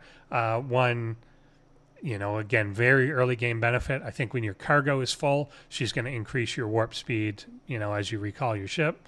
That's lovely early on. That's like a minute, and she's going to save you, 30 seconds or something. So yeah, very, very, very minor early game use, similar to the cadets and things like that. DuPont increases 3-star mining. So again, a pretty early game use, and then you're not really going to use him for anything again after that, but does increase your protected cargo below deck. Still going to say in the D category, as he's not even like the best officer for that. So there are definitely other ones that increase your protected cargo by a lot more. So he's just very small on the 3-star mining, but it does increase, I think, for all of them. So you've got some flexibility there, but it's just not particularly impressive, and you're not going to really ever use him past like the 30s. So for most people is not going to be relevant. Tendi is one I see a lot of people using just because I think they get in their mind, she increases hull health. So if I'm out grinding, that can potentially be extra kills. In a niche case, it might be 1 extra kill. It's, again, just such a small percentage of what you're doing. You can try this on your own if you've got her. Take your ship out of dock, look at what the hull health is, redock it, put her on, and then take it out of dock again. Make sure that your other stats and everything are the same. Take her out again and compare the difference. When I do, it's about a 0.3% increase to the actual health of the ship. So it's just not a lot. It's going to vary based on your level and other research and things that you have, but it's not a lot. It's another one that says, oh, this is, 210% to your hull. In reality, that's 210%, but you've got 60,000% naturally, so it's just not really going to play. She's going to have potentially some use if you're fighting a mission hostile and you've got the slot anyway. Then maybe you're going to stick her in similar to a Mariner, but at least Mariner, you're affecting weapon damage. The hull health is rarely going to be the thing that makes the difference between winning and losing. So rare, like unless you're losing the fight with less than 1% of your hull left, then she's not going to make any difference here. I'm going to put her in the D just to rip that off. Weirdly, still probably the second best of this class. Mariner probably number 1, then Tendi, but still not quite there. Emperor Giorgio, hey, looks cool, but there's no use here that I'm aware of at all. Just doesn't really work in the game. Enterprise E-Data is one of the best. Is going into the S tier, is an officer that gives isolytic damage, get up to 40% in the officer slot. You can either use him with the other NT officers as just kind of a normal grinding crew for loot, or you can use him with Pike Moreau, and they will increase Data's ability by quite a bit. So you're getting about 100% isolytic out of him instead of the 40. That's quite potent. So there's a lot of cases where even once you're past that Pike Moreau Chen point, where Chen doesn't work anymore, you're going to stick in E-Data, and that's going to do enough extra damage to justify the use of that. And then they're still giving you max mitigation. So he's one that usually my default hostile grinding, just kind of whatever grinding crew, tended to be this for a long time. It's changed a little bit in 7-star now, just because literally because they made Pike Moreau not work at that level. But up until level 70, the Pike Moreau E-Data is quite good. You'll get a lot of use out of that. Enterprise E Picard is, I'm going to put one below because, again, it's more of a loot play than anything, but one of the better loot crews that kind of balances out how much loot you get with the combat ability is going to be E-Data, E Picard as captain, and then Rachel as your extra loot officer on the side. Both of them synergize with Picard, so they're going to increase his loot ability. He's going to give extra isolytic per round. E-Data gives the flat extra isolytic, and then Rachel gives, again, more loot bonus. So that's a pretty good loot crew rounded out. It's not completely maxed out. It's not the most loot you can get, but it's probably the best balance between combat ability and maximizing the loot. So it's a very good grind crew anyway, and it has the bonus of giving you more loot. So it's quite a good way to walk the line there. Enterprise E Riker, I've seen people use kind of in combination with this as well, but I'm going to put him in a B. He's largely there for the impulse speed that you get, and potentially if you don't have Rachel yet, instead to give so much extra loot, Riker does provide some benefit to things like your crit. So even if you don't have him as captain and you want Picard as captain, you can stick him on for kind of extra crit and also giving Picard the synergy. But mainly when you see him used, it's going to be for the impulse speed. So people may stick him on for something like waves to give the extra impulse, and then have the other two guys on the side where, again, you're not looking for loot, you're looking for that damage, but you're also looking for the speed and maneuverability. He's a good one, and of course he's a good captain if you're looking for pure impulse with Una on the side or Kuron on the side and you're just looking for raw speed. He's a pretty good one there, but probably a B tier as it is kind of more fixed towards those things. Enterprise E Troy, probably a below deck Armada officer. So if you've got kind of max slots below deck, she's not going to be one of your first 3 or 4. But if you've got 7 slots available, she's probably going to make it into one of the 7. Is going to increase the crit damage that you're doing against Armadas, I believe 90% when she's maxed out, which is pretty decent. Is going to be better than Odo in the same thing. Sometimes you may even want to use both. But yeah, she's possibly going to get a slot, particularly if you're running multiple ships. She's definitely going to get a slot in Solar Armadas where you can bring multiple. So she's pretty good there. That percentage isn't like overwhelming. 90% at this point isn't that much, but it's definitely, it's worth having if you've got these slots available. So probably a B tier there as well. Eurydice is an interesting one. She's got a similar ability to, I mentioned Beverly having before, where she's got a shield regen that happens when the shield runs out. The problem in today's game now is just that doesn't really happen that way that much anymore. You're not in a lot of fights where you're relying on your shield depleting and regenning. And usually if you're fighting something now where your shield does deplete and regen, they break it again so quickly because she adds like 5% to it to refresh it. So that's not really that great anymore. But there are still some gimmicks in the game where you may use her against something that's a long, slow fight that you're doing where you are losing your shield and she's going to refresh it. But usually you're better off not doing that and instead going towards a crew that just kills faster. So it used to be there were cases where endurance was the thing, that you were looking to drag it out and endure this long, slow fight. It's usually better these days to just overpower the thing that you're trying to do. And if you're trying to keep your shield up, there's actually better officers now to do that rather than these ones that rely on depleting before refreshing it. There's several officers, or at least 3 officers, that do that for you anyway.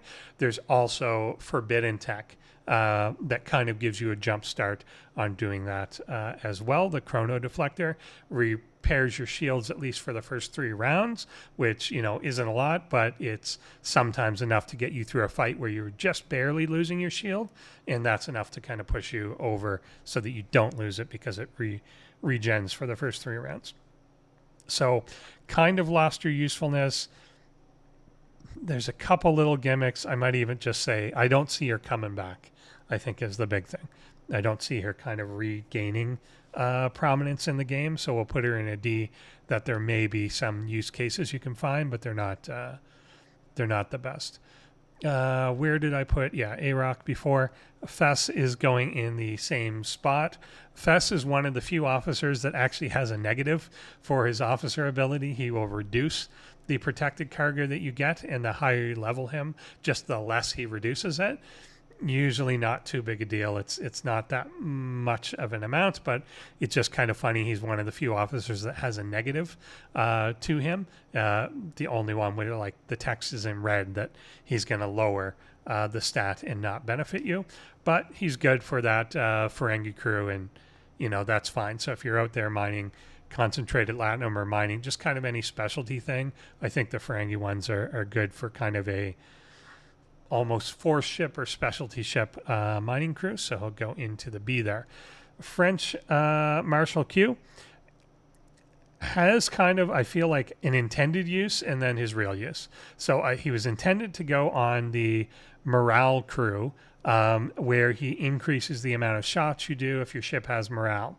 The problem is those retaliation crews just suck. So he was supposed to be with like Starfleet Q and all this stuff. They're just garbage. They were poorly conceived of, so right away I saw people try and use them for maybe a month or 2 worth of arenas or incursions, but almost anyone that used them saw that they were just dying immediately and stopped using them for that. So he was supposed to have synergy with those officers, but he does not. I mean, he does, but just you're never going to use him. Where he is decent, though, is going to be for PvP repair. So you're going to stick him on a battleship, most likely your cube, and he is going to repair similar to Pick Hugh does, which adds to durability and longevity to the fight. The only thing that kind of sucks right now, and again, I'm hoping that it gets better, is if the fight is 1 round, then you don't repair anything. It only gets to the repairing point if you go to the 2nd, 3rd, 4th rounds, because he repairs at the start of the next round. So if the fight's 1 round, it's not particularly helpful. But I still think the potential is there enough that I'm still going to stick him into the A category. Not quite S, but he's definitely, and especially given that pretty much everyone has a cube, you're going to use him on the cube a lot. And then as PvP changes and adapts, also at different levels of the game, the shorter fights tend to be toward the 60s and 70s. At lower levels, you may get longer fights than that. So he's going to have some usefulness down there as well. So I think still an A, he's going to be there, but is not currently in the best state just in the meta that we currently have right now. Gala is an interesting one. I mentioned her earlier with the Cardassian Armadas. In fact, the very first YouTube video I think I ever made on Star Trek Fleet Command was explaining how Gala breaks the Cardassian Armadas. They have capped her ability now as well, that she's not going to work on anything 70 plus, but below that she can lower the crit damage that Armadas are doing. So if you're having trouble surviving some of the ones that do higher crit damage, like the Cardassian ones do, she can be helpful there. But I feel, again, the role for that, the time for that, has passed as we got isolytic damage and other things, and she's just not quite there. And I would say, you know, she can make a comeback, but because they've nerfed her for 70 plus and they're aware of her existence, because they forgot when the Cardassian ones came out and they tried to nerf her, but people threw a fit. I don't see that they're going to accidentally make her good again. So I think it's very niche use. Yeah, probably still a D, and I don't think that there's going to be a comeback season for Gala, unfortunately. Garrick is going into the S tier, part of the best PvP crew in the game, along with Billups and Ducat, which I kind of talked about before. Garrick's strength is that he increases the crit chance that you have every round while you've got hull breach. So when he's maxed out, 60% increase per round. So it is going to quickly overpower things that try and lower that. So if you've got flocks on the enemy side, then he's quickly, by round 2 or 3, is going to completely overpower that negative 100%. The only thing that can keep up with him and keep the crits suppressed is Pawn on the morale crew with Weyoun, but you kind of can't use that now because of the way Icheb and Tuvok work. So, or Infiltrator Tuvok work, which I'll get to in a tiny bit here.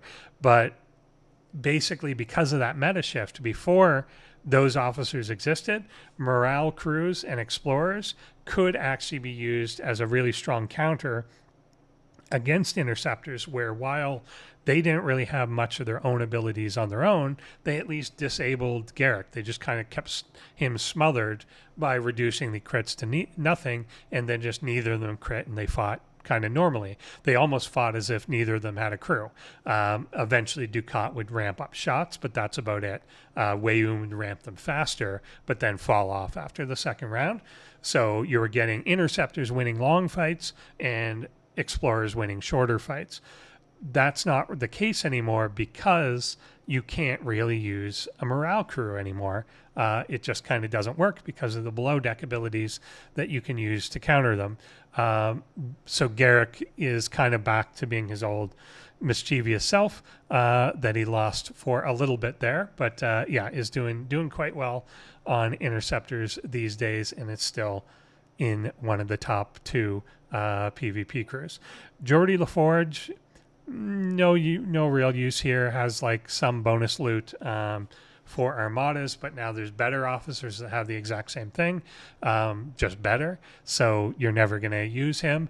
Also, I always try and think too in terms of some of these. If it's an officer that you would naturally get at a lower level, I'm still going to say they're potentially useful, better rather than one that you're going to get later game.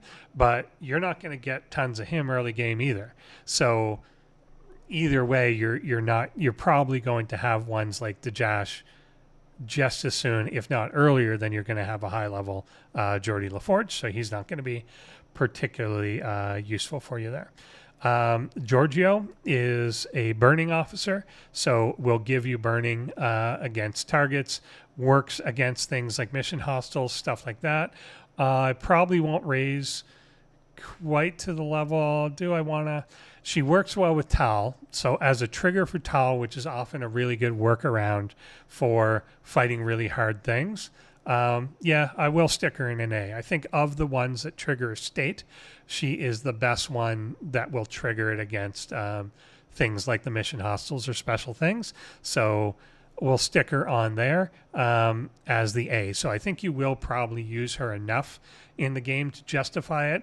And even though it's not going to be like every day or even every week that you end up using her, I think you will use her enough of the time that when you do use her, there's not a great substitute for her. And she's still kind of the best in class to be able to do what she's doing. So we're going to stick her in an A there. Next, we have Galinar. Galinar, when he came out, was pretty good. Gave bonus faction as an officer. Gave bonus loot to Actian hostiles and Borg hostiles. That's just not that important anymore. Again, as those things were created in a pre-Isolytic world. So Actian hostiles could do a lot of damage to you and had a lot of health. And Borg hostiles had a go-home weapon at 10 rounds. So if you made it 10 rounds, just fire a huge cannon and kill you, basically. So the trick was always trying to fight ones that were of your level that you could kill before it gets to that really big weapon shot. And the Actian was a real grind.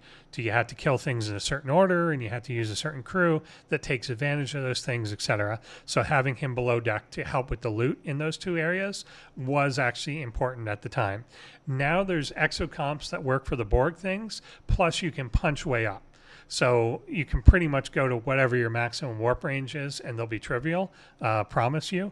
And then the Actians too, they stopped at level 49, and you can really just go in there with like any ship you want with the big cargo, kill as many as you want. It's not that big of a thing, and there's other loot crews that are so much better that Galinar is not really helping.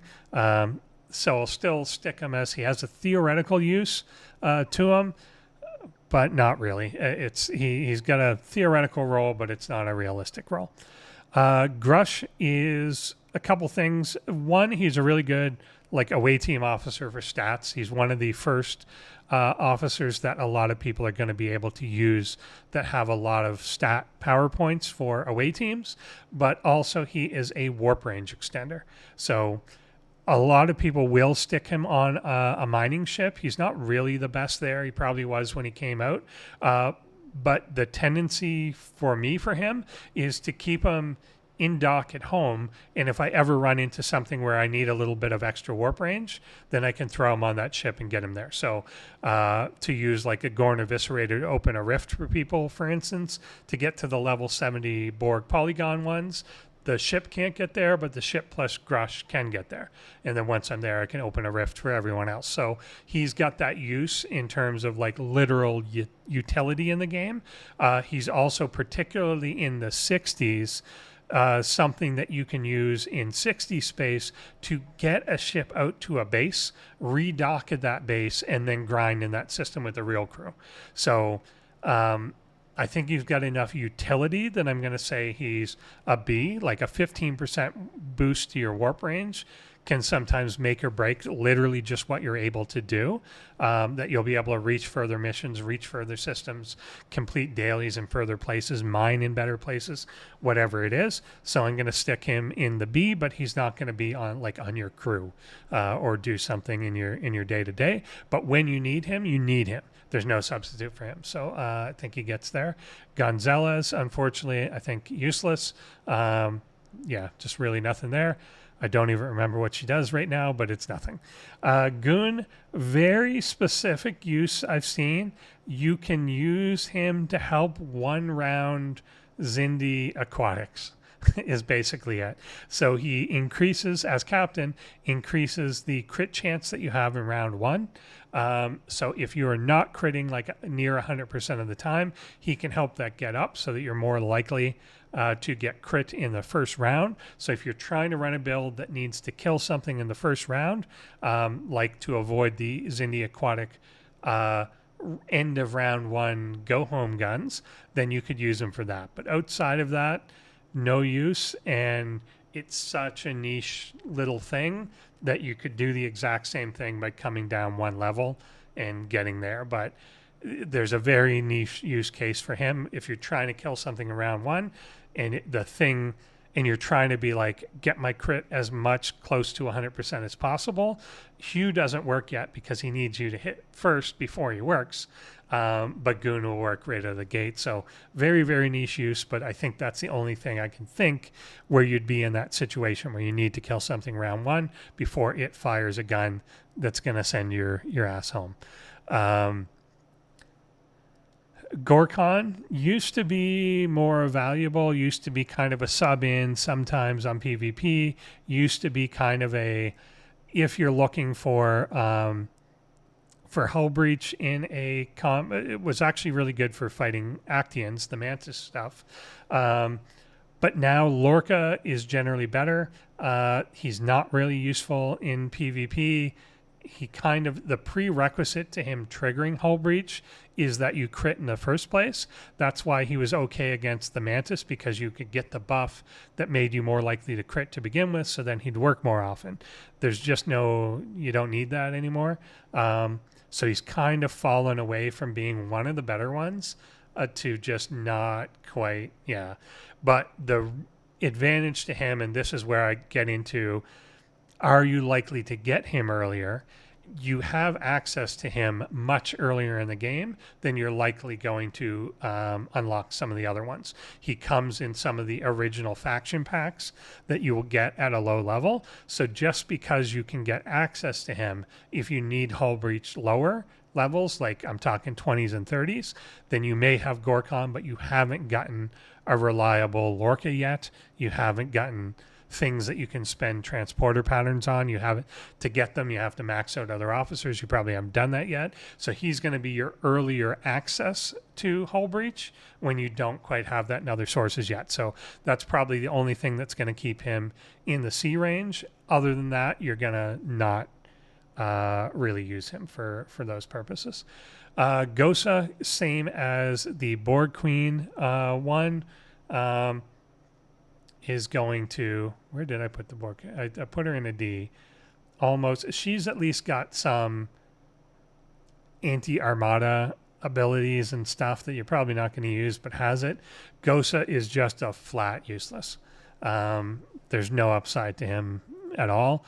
It was just such a, I feel these were designed by just people that did not understand the game that they're making. They didn't test it.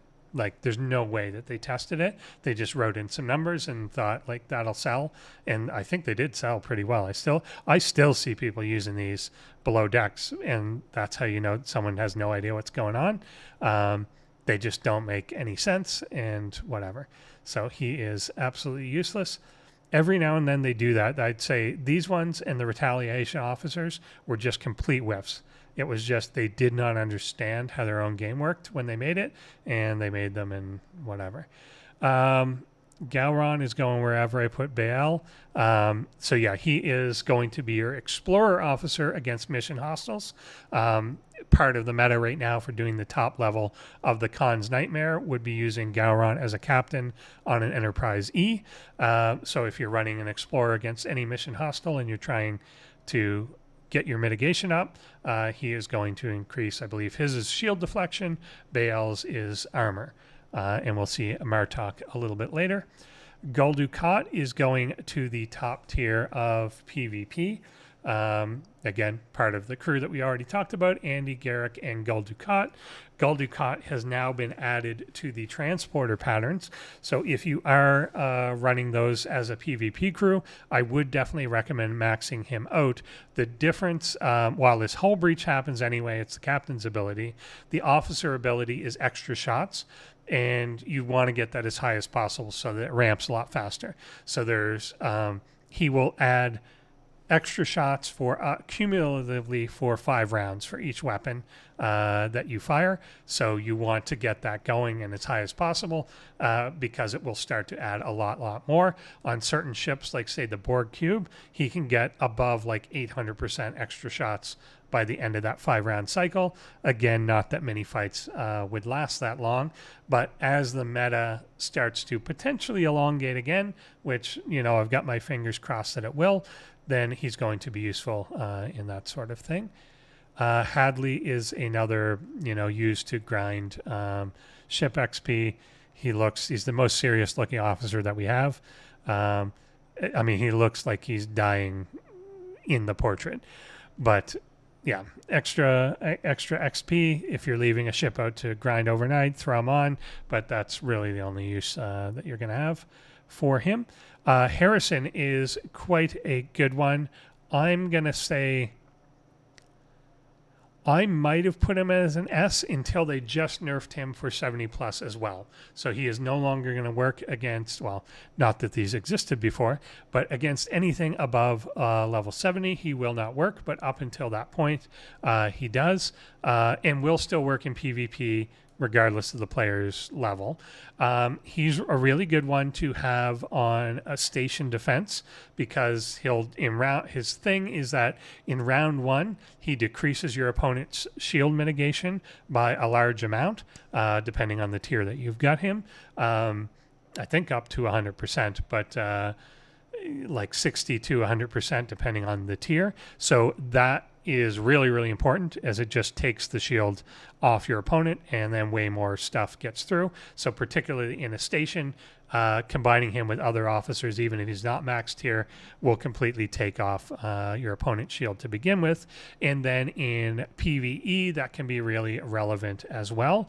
There are things that you encounter where bypassing their shield for one round is going to do a massive amount of damage, and then you're going to be able to finish it off without actually destroying their shield. There's even some Q hostiles that you will face where in the trial the shield is so much bigger, or the shield regens, and having his ability to bypass that in round one is enough to help you get through that trial. So there are definitely interesting niche cases where you would use them. The other thing, I've always thought of him as a little bit of a PvP, kamikaze pilot in a sense, in that if you are, say, in a takeover, an arena, or whatever it is, and you know you're going to lose to your opponent, then he can just at least ignore the shield for the first round, and then you blow up. But at least all the damage you do is going to go directly to their hull in round one. So if you're in a situation that you know you're outclassed, then he's at least a way that you can maximize the damage that you're doing to your opponent, because you're dying round one. The moment they fire, you're dead. So if you at least get a shot off, you know that's going to their hull, and at least is going to run up their repair bill, or maybe give you that chip damage. If somebody's out there with a big ship and you need to hit it 4 or 5 times, you're at least going to get that damage done. So he is a way to go. And I think because it's such a specialized and strong use case, it's not a little off the shields. It can just wipe their shields completely out of the way. He probably justifies being in that A category as well. Harry Kim is... Do I put these in S or A? I think he also goes into Galaxy class. And the reason why, and not everyone's going to have this, so the state effect that the below decks give, because of the Star Nova tree, do trigger extra Isolytic depending on the state that you have. There is a prime as well, and I don't even have this, but some point they're going to add this to an Alliance store or something like that, and you'll be able to get it. That adds even another 20% if something specifically has morale. So I think it's called wartime morale. So if you had both of those things, then having morale is actually the best below deck effect, better than burning. Probably still not as good as the hull breach, as that enhances the crit damage as well. But for the Isolytic would be super good. So I think if you're going to have one of these guys, then you want Torres. If you're going to have two of them, you want Torres and Kim. So I think still is going to make it to the Galaxy class thing. I'm still not promoting him to Lieutenant. Sorry, Ensign Kim. Harry Mudd is another one that used to have a gimmick associated with him. He was part of that shield regen glitching thing, but he's just kind of meh. He's got weird... he can do 98% shield mitigation out of the gate, round one, but there's only a chance to do it. He's got, I think it's a 60% chance. So if you're fighting something that you need your shield to be up for one round, apparently, then I guess he would tank the shot very well. But the fact that he doesn't do it each time means that you can't grind like that. If he was 98%, 100% of the time, then you would use him as your captain for grinding literally almost everything. But that isn't what he does. He will miss basically 40% of the time, so you can't really use him for that. So unfortunate. And then he also doubles your shot chance as his officer ability, but again, that is not consistent. So if you're looking for something that potentially just fires more quickly and you're looking to get kind of that round one out of the way, there's a potential use for him there. But I think he's similar to almost like a goon, where it's like very, very niche that you would ever use this thing. If you need to kill something round one, or you need to survive just round one, which would be rarer, then you could potentially use him there. But there's other ways to get to that same sort of thing. If you want higher shield mitigation, you can get there with other things, like so, and more reliably, where it's not a chance. So he's a bit more of a dice roll on that. Helvia is similar to Domitia, but a tiny bit better in that she is on the way out. So Domitia is if your hull is full, if your cargo is full, warp speed on the way back. Helvia is on the way there. And because of that, I'm going to give her a tiny bit more of a boost. There's a lot of times where you're in, I remember parts of the game where like sending your miner out was like 7 minutes. If I could shave a few minutes off that, or it wouldn't be a few, but shave a minute off that, I'm happier. And very rarely is my cargo going to be full, but my cargo is always going to be empty on the way. So to send it out there quicker, yeah, whatever. I don't know if it quite warrants a C, but I just want to make the difference between, full versus empty. You're always going to be in a case where it's empty in one direction. You're not usually going to be in a case where it's actually full. You're usually going to be coming back when it's, half full, or you've hit your protected cargo limit, but not actually your full cargo limit, I guess, depending on rules and niceness of your server. Hendorf, the other XP grinder here, cool guy. Honor Guard Worf is going to also go into the S tier as part of one of the best PvP crews out there. Given that combat is relatively short, he's pretty much always been a mainstay as a viable one. He increases your crit chance by 100% flat. Can obviously be canceled out by things like flux, but then you're just kind of back to your normal out of the box crit rate, whatever that happens to be.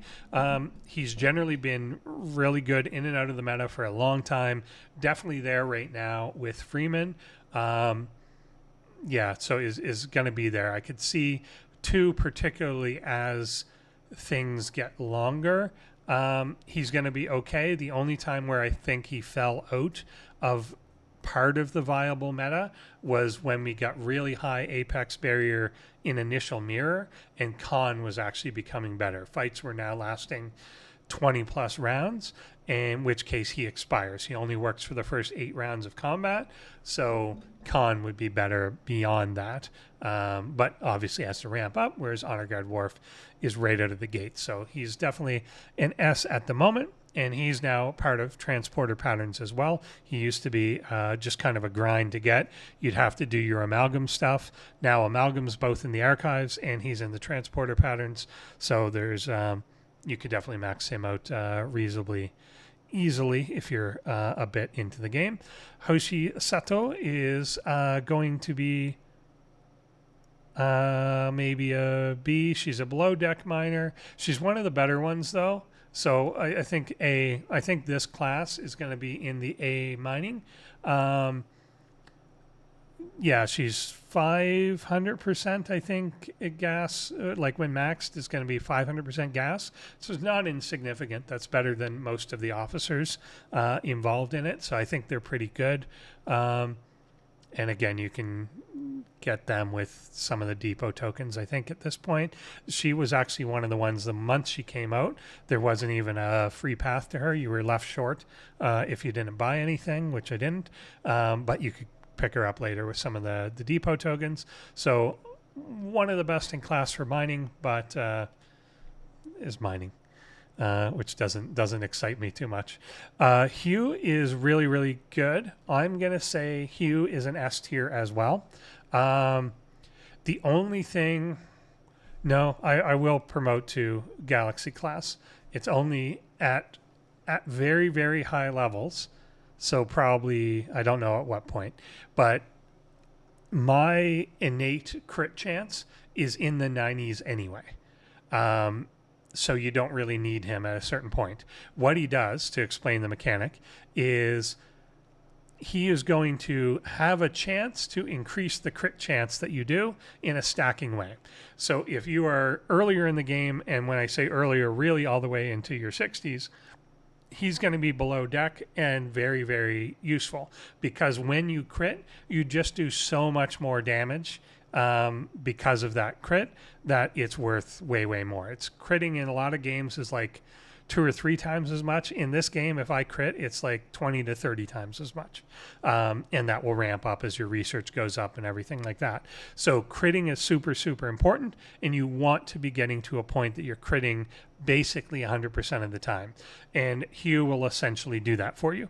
That if you've got Hugh, by round 2, you are critting 100% of the rest of that fight. So you may miss some early ones. Once he kicks in, you're critting all the time once you've got probably in your 40s and you've got a little bit of decent crit research and stuff behind you and a good enough.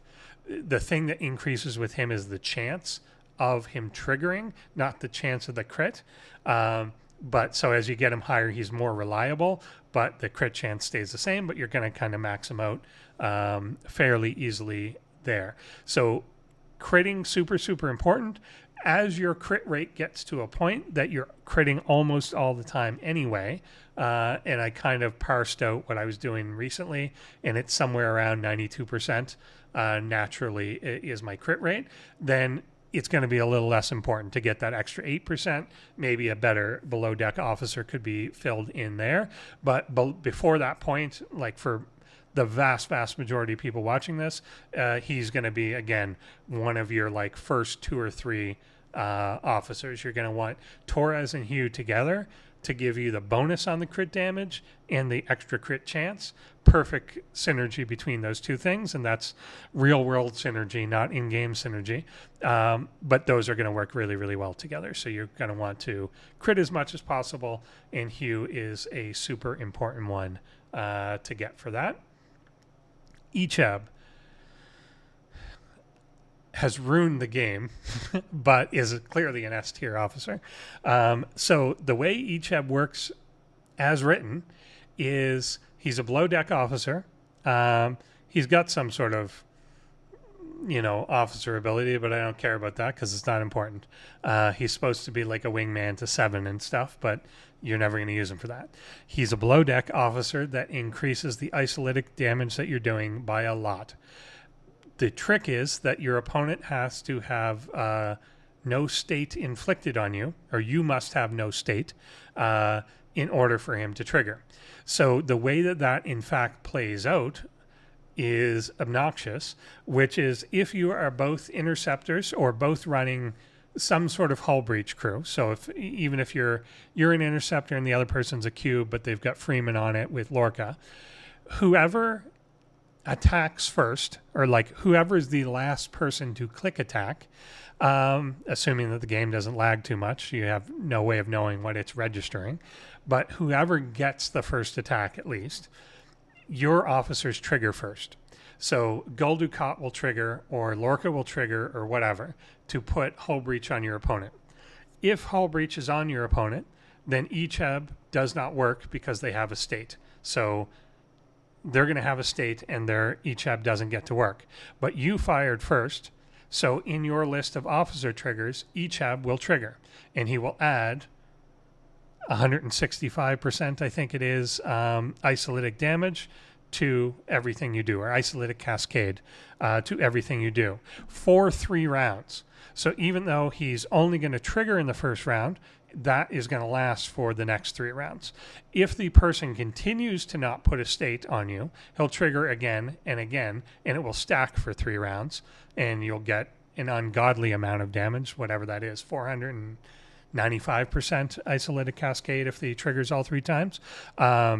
So that's what makes morale suck so much. Morale puts a state on themselves, and you put hull breach on them. Nothing's on you, so it doesn't.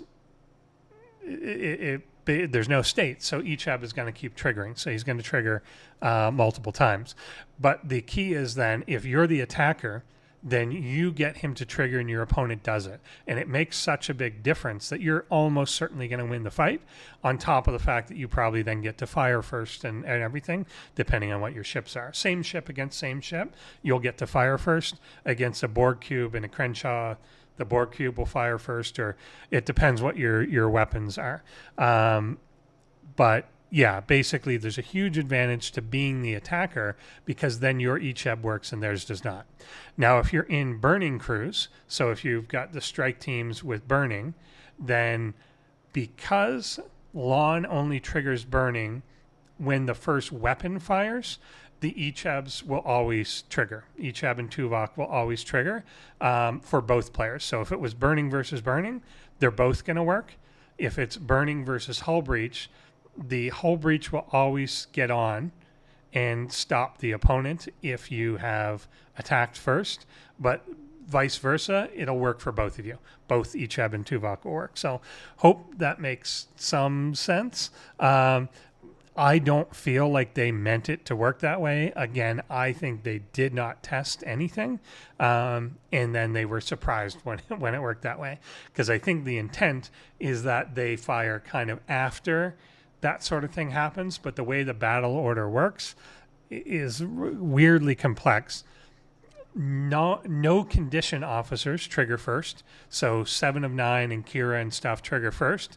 And then ones that require conditions trigger. And then they recheck it. So the captain triggers first, ignites a condition, and then Garrick that relies on a condition will trigger based on that condition. If, however, like a wingman triggers the condition, then it will trigger, and then they actually check every officer twice in the loop. It goes literally captain, left, right, actually in your battle log. And then if a state triggers, it will actually recheck the officers to see should something have happened. It's a weird thing. And it doesn't usually matter, but you just need to know that basically each will trigger on your part of the turn before your opponent gets their part of the turn. So if you don't have a state at that point, then it's going to work, essentially is the thing. And it's super, super overpowered at the point that really when you've got two ships that are close in power, it's just a matter of who hits attack first. And that's pretty obnoxious in this state of the game. Akataka, almost useless. The only thing that's going to keep Amoda useless is if somebody does not have Jack Ransom to help with the morale crew, then you may need this guy to be able to trigger that. But just to get your synergy for Weyoun, but his only use will be to sit there for synergy for another officer. His ability, again, it's another one that's missing like 2 zeros. He gives 80% extra damage to your weapons, just beyond useless. Like that's not even 0.1% of the damage that you do. Even if he was at 8,000%, probably still would not be better. Well, just would not be better than the alternative. So he's just so far outside of it, which is such a shame because he's the only Jem'Hadar officer and everything about him is supposed to be combat.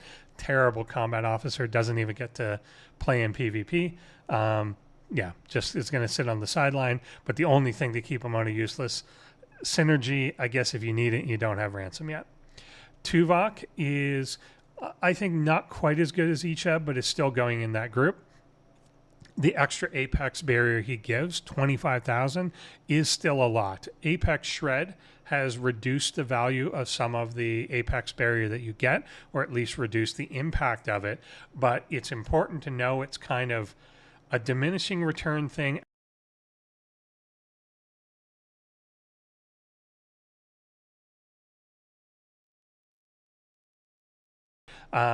Because as they shred more, you want to at least be getting back higher and higher in some way. So just because they're shredding through your shield doesn't mean you throw your shield away.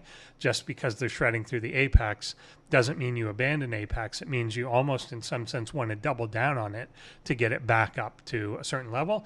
And Tuvok will get it there quickly and very strong. So the strongest individual trigger of Apex barrier that you can get, particularly below deck. But again, you must get it in the no state way, that you must be the one that initiates the attack, or you're fighting someone with burning or morale, where it's going to work round one or work indefinitely because of that. So still in the S tier to me, I still use both of these all the time together. ECHEB is a little better, but both of them are super important, particularly now since a lot of combat is trying to survive one round, depending on what the ship matchups are. Something like an interceptor against a max cube needs to try and survive one round to get its damage in. And generally speaking, the interceptor... An interceptor is going to be better the longer the fight goes, whereas that's often not the case for the other ship. They want to get it over quicker to not let you ramp up the extra shot. So if they're using Freeman, their strongest round is round number 1. Your strongest round is the last round, basically. So you're going to get more shots as you go, all the way up to round 5, and then it would repeat. But your round 3 is going to be super, super strong, versus their round 1 is the strongest, so you want anything that's going to help you survive longer into the fight and get more of an advantage in that way, as both your Ducat and Garrick really kick in, and they're going to get you, if you're the attacker or against something burning or morale, to that third round with those massive bonuses to the damage you're doing and the survivability you're doing. So they're super important there. Instructor Spock, he's just part of these cadets. Just a different name. So he's going to go with these folks, but, whatever. He's the leader. Jack Ransom was one of the best, could become one of the better ones again, is probably demoted to a B at this point. At max level right now, the Crenshaw Cube and Vengeance are kind of the way it is, which is a battleship, an interceptor, and an interceptor. The Scimitar, which is the 70 Epic battleship, is absolutely a piece of garbage at the moment. The meta just doesn't support what it's doing, but the Enterprise E can still be okay, and Explorers in general can still be okay, but they're not the best. But they're firmly... Weirdly, they're firmly the third best if you count the cube as its own thing. And if you're lower, if you're like a 60 player, if you're a 50s player, Explorers are perfectly viable if you're running an anti-crit thing. So you're trying to run the normal Wayun thing. You need to be very wary of your opponent using these guys. So if you're doing arenas and stuff and you notice that someone is not using these in the below decks, then you can safely use your morale stuff. You could also potentially stick Dzoc below to try and get like a second round at least turn off of these guys so that they work round 1, but then they're not accumulating. That's risky. If you're seeing them, basically don't try and run the anti-crit morale crew. But if you don't see that your opponents are running these two guys, then you can, and then it's still a pretty viable one. So if someone's running Ducat, Garrick, and Billups, or Freeman, Honor Guard, Worf, and like Lorca or Specialist 7, then you can run the morale crew, but it's a matter of checking their below decks. Are they running these guys? And if they're not, then you're cool. If not, choose your targets wisely. They can't be on both ships. So if someone's got 2 ships in arena, at least these guys aren't on both of them. So you can kind of pick your battles in that way. But he has kind of moved down, unfortunately, to a B just because of the meta. But I could see that kind of coming back later if they do something to fix that specific problem. That specific thing did really take out the effectiveness there. Jadzia, I used to really like. She used to be one of the better officers for solo armadas, the Dominion solos. She's got things that are very focused on what I talked about earlier, like piercing, to get a lot of damage through the defense of the armadas. The problem is that doesn't matter anymore. Like I said, it doesn't affect isolytic damage, so she's just not useful anymore. I don't know whether I want to say completely useless, but I think the reality is she is. And there's 2 reasons for that. One, you're not going to use her as a main thing, but also she's so rare at this point that you're not going to have her unless you've also got better stuff anyway. So there's a lot of them that I'm like, well, maybe on a second or third crew, if you're a lower level player or whatever, and you don't have this guy, that's not going to be the case for her. she's harder to get than almost anyone else that you're going to be using for armadas. There just never has been like direct sourcing for her in a reliable way. So, she's both bad, and you're not going to have her on hand anyway. So don't seek her out.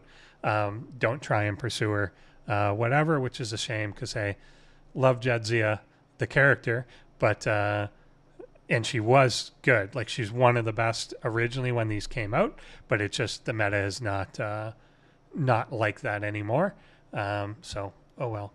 Javid, yeah, probably in the useless category. You may throw him on a away team, but he's not even one of the best for that. Jayla is going to go into the D category. You're going to use her sometimes on away teams. Maybe it's another one where early game, I would say, you could use Jayla when you're still doing the swarm loops. But they made her so inaccessible, like you can't get Jayla anywhere outside. I think she's in the Alliance tournaments now, but if you're a low-level player, you're not going to be wasting your credits on her. You don't need to do the swarm as much anymore because of freebooters. There's just not a reason to do it. If the swarm became important again for some reason, she gives tons of extra shots against swarm, and she's really good on that sort of thing. You just don't need to do it anymore. So really, you're going to send her on some away teams, and that's about it. Jean-Luc Picard, I'm going to put...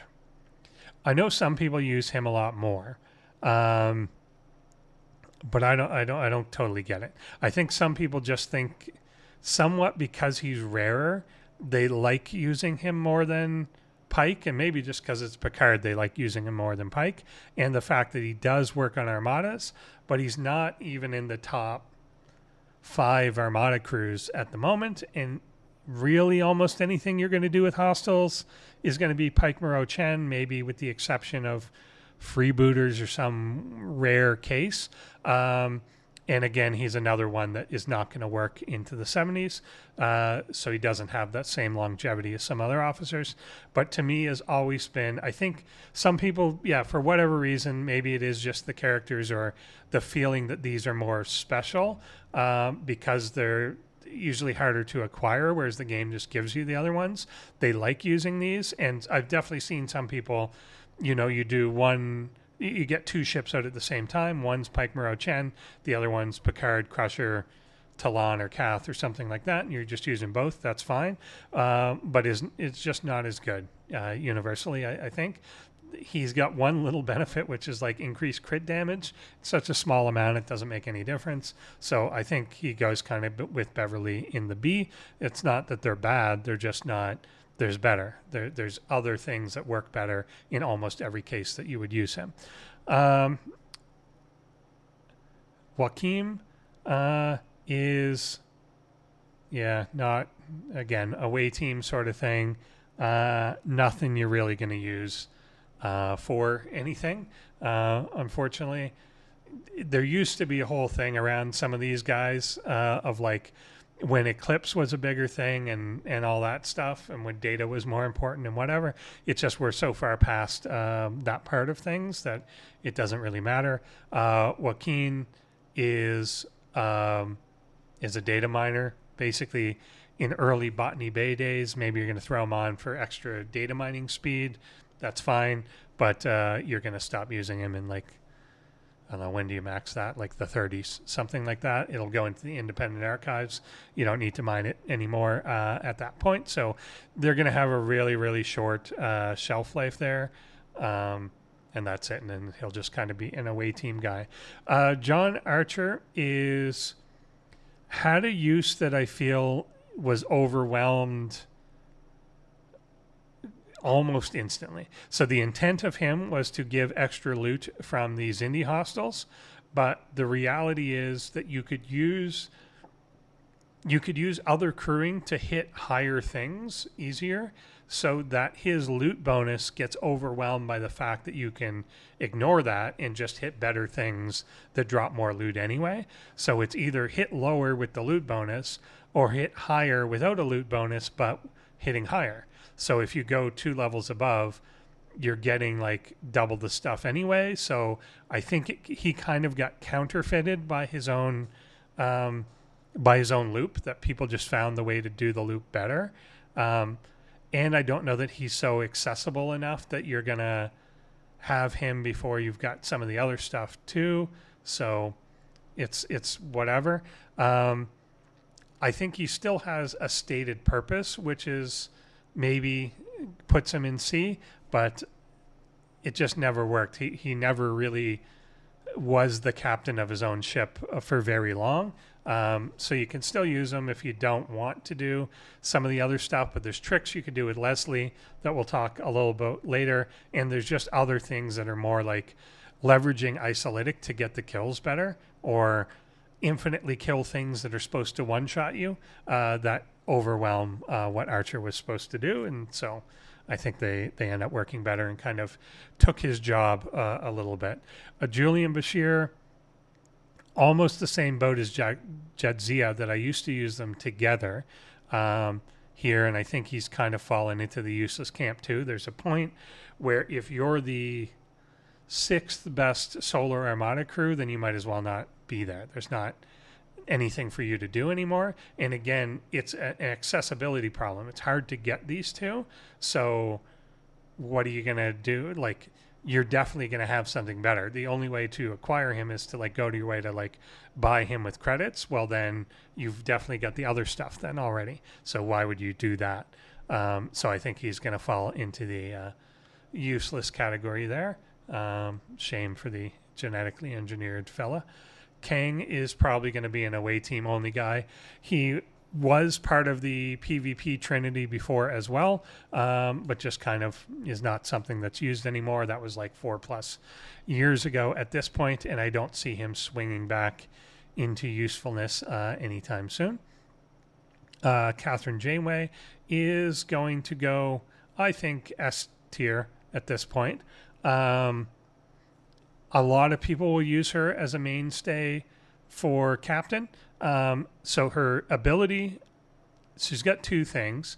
So one is the shield mitigation, which is her captain's ability. The way that works is it increases your ship's shield mitigation after you get hit once. So if you're fighting things that fire multiple weapons, and the more the better, if you're fighting something that fires 4 weapons, you're going to take the first shot normally, and then the second, third, and fourth shot weapon fire, because it happens in bursts. So the first one will fire maybe 3 times, but it's the same weapon.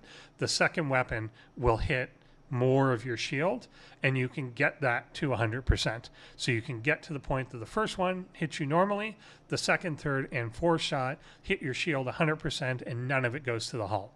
It drains your shield power. It did hit you, but it's going to take your shield away instead of your hull away. So depending what you're fighting, that's going to be a really good way to go, because it completely negates basically the remainder of their weapons. As long as your shield does not complete, then that is great. Where that falls a little is that it has to take that first shot before that kicks in. And a lot of things in the game either only shoot once to begin with. So a lot of these surveys that people kill to grind faction, things like that, only fire the once anyway. So then she doesn't actually help you in that shield mitigation part. So it's the more weapons something has, the more beneficial it is. Also, the way that the design tends to be, a lot of things fire like their strongest thing first. And then kind of get weaker. They'll fire kinetic weapon first, or like just a big shot first, and then kind of get weaker. Not always, but that's kind of tends to be what the trend is, so that she's less beneficial in that sense as well. And I think they've probably deliberately done that since releasing her, because they know that people have this option to use her to absorb the subsequent shots. But is still really good. So if you are fighting something that does have multiple shots, which you can look in your battle log to see what they do, then using her is really, really good. And it can absorb a lot of the damage that you're taking versus some other options. The reason I'm not saying quite Galaxy Quest though, or Galaxy Class though, Galaxy Quest is a whole other thing, is because it doesn't work against everything. So again, if something just fires once or even fires twice, it's sometimes not worth it. And you kind of then have to build some other parts around her, and she's not always the best for some other aspects of it. But a new officer that came in, which we'll talk about a fair bit later, is actually helping her out. One of the keys to Janeway was that you needed to use synergy officers to make her work better. By default, she's got a 6% extra shield mitigation, which is good, but is not a lot. It's not the all of it that we wanted. So you had to give her synergy officers offering 7% each to bring her up to 20%, which completely zeroes out the damage to the hull. So you'd have to put the doctor on as a frequent one or whatever. Now there's an officer below deck, WOK Carol, that does the same thing as Janeway. So you can actually put Janeway up top without the synergy and Carol below deck to help her out, and now stick 2 sidecars on as officers that don't help Janeway, but then you're still getting the benefit of Janeway in conjunction with the Carol that you've got below. The other benefit of Janeway, which is not to be underestimated, is her Isolytic cascade. So she does give extra Isolytic damage to what you're doing, and she does also work against Armadas as well. And while she may not be the best thing to use against those, she is still pretty good. So if you're using multiple crews or don't have some of the other things yet, then she is definitely a good one to have. She was essentially the best until DeMarco came out to be a officer to provide extra Isolytic to things. Now we've got Katie is going into useless. Yeah, kind of again part of that hijacky data nonsense. Kabish, early minor, but for like RSS that you don't need, no use there. Keenzer, a couple quick ones, also going into useless. I guess you're going to, put him D. You're going to send him on way teams a lot. His defense stat is high. Kurla used to have kind of an interesting little use. You'd put him on a sarcophagus to fight in takeovers and stuff on a node. He fires weapons multiple times potentially, so we'll stick him in a D as like maybe there's some really really weird use that you could pull out of him, but he's not generally going to be for anything. Khan used to be so much higher in this. Again, just fights don't last long enough anymore for him to really matter in either PvP or PvE. Really, he slowly ramps up your crit rate. Because you've got Hugh doing that on the PvE side, you don't really need him. He could be okay on Armadas, but you're not getting in long Armada fights. He was good for a brief period of time when the Mirror guys came out for PvP, but he's he's way fallen off that now. He could make a comeback, but at this point, it almost feels sacrilegious to put him in D, but I think he's... mission hostiles, I would say, potentially the only thing still. So I'll keep him in a C for now, as he might, whatever. Kira is really good. I'll say A, though. So one of the better lower deck PvP ones, mildly counterfeited by the new Ducat that just came out. So she reduces crit chance when below deck in PvP up to 35%. The new Ducat that just came out is up to 50% if he's maxed. But you can always use both. So if you're trying to really lower someone's crit damage, you're probably, or not damage, chance, you're going to use probably both of them in those cases. So that could actually be quite potent once you get a Ducat up there. So that's definitely something, but it's a little more situational. There's not always going to be a case that that's the way that you want to go. There may be other priorities that you have below deck, particularly if you're constricted on slots, so you're not always going to do that. Kirk is a really good kind of, I would say again, mission hostile type mainstay. Also, you can use him in some of those new solo waves where you're just trying to trigger states for the Isolytic damage that you get from it. So Kirk can be good for that sort of thing. I'm going to kind of say B, and he's better probably in the earlier game too. And he's definitely one of the officers that they just kind of give you early on in the game. So I think he is definitely useful there. Claw is basically an impulse speed officer, but not really the best one. So you may put him on like a second ship for impulse speed doing waves, something like that. But other than that, there are better options, but you may have access to him a little earlier. Kamal is useless. Koth is useless. Krass is kind of station defense. He lowers the effectiveness of the captain's ability of the opposing ship. So you can stick him on station defense, and if someone is relying on their captain doing something, it's going to lower the effectiveness of that thing. Krell probably is away team. Kumak is away team. Curon is going to be in your better impulse officer category. Given he's on kind of the best impulse team, we'll put him in the A for kind of best in that class sort of thing. The way he works is a little bit odd in that you just have to kill one thing first before he works. So if you're just taking him out of the station, he doesn't work right away. You have to at least kill one hostile before his impulse speed activates, but that's usually fine. But where it's kind of annoying is something like Arena, but then impulse doesn't work so much there anymore. But when you warped in, you'd have to kill something before he activated. So again, same in waves or something, you got to kill something before he's going to start working, but then it's fine. Laliari, whatever,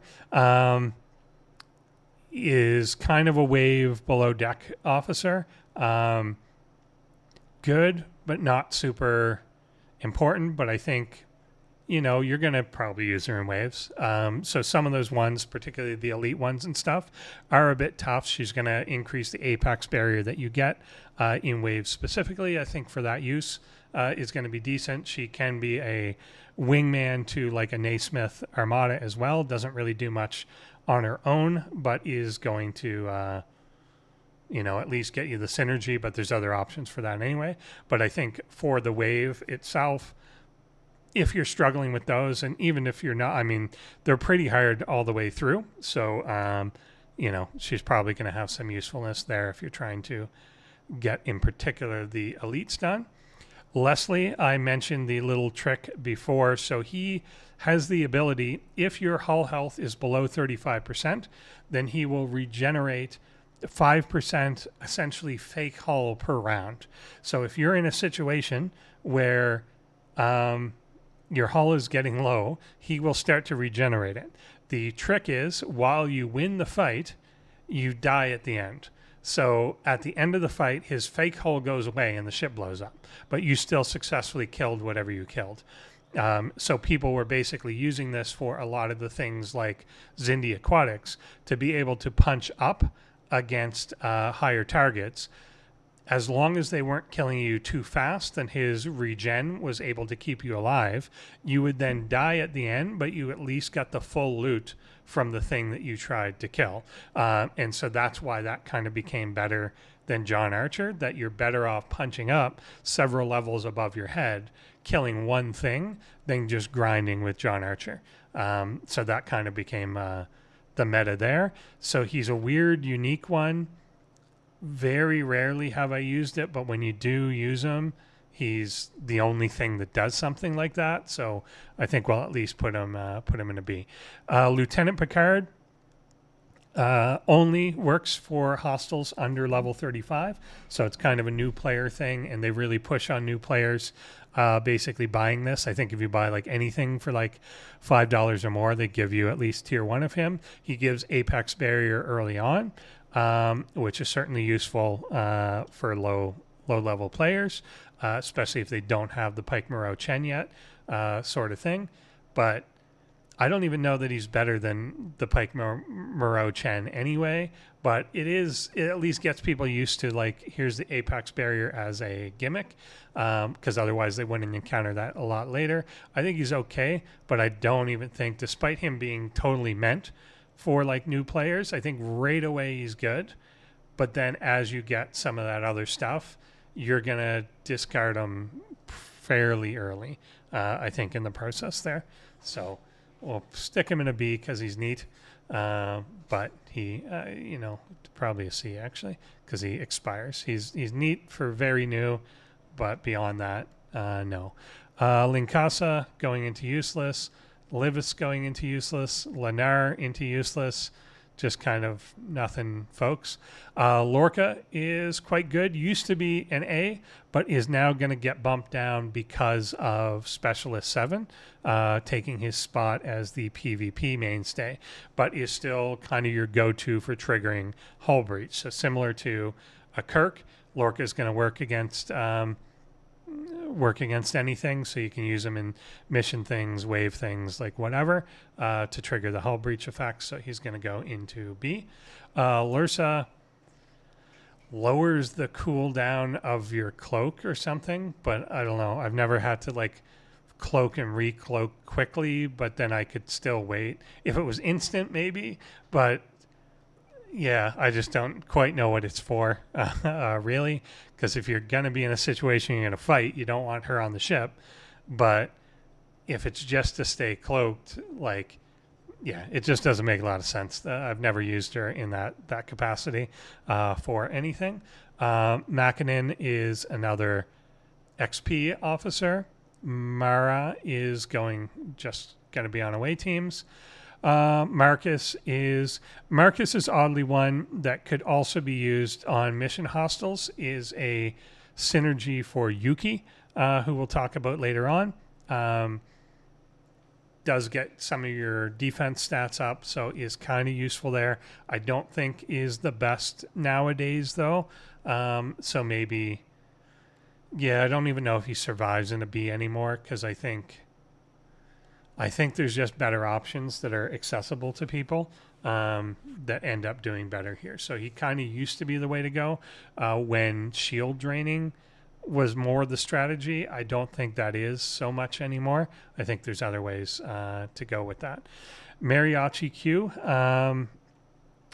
is another one that was part of the retaliation cruise, but ends up not being used as an officer, but ends up being used as a below decker. So again, he's often going to be when you are using burning to add apex barrier.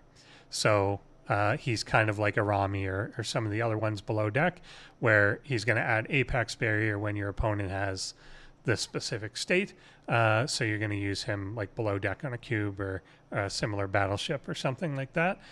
So he's pretty important. You're going to want him to provide the extra apex barrier. His officer ability, not really used. He was meant to be part of the morale crew to increase isolytic damage in PvP, but you're probably not going to use him there.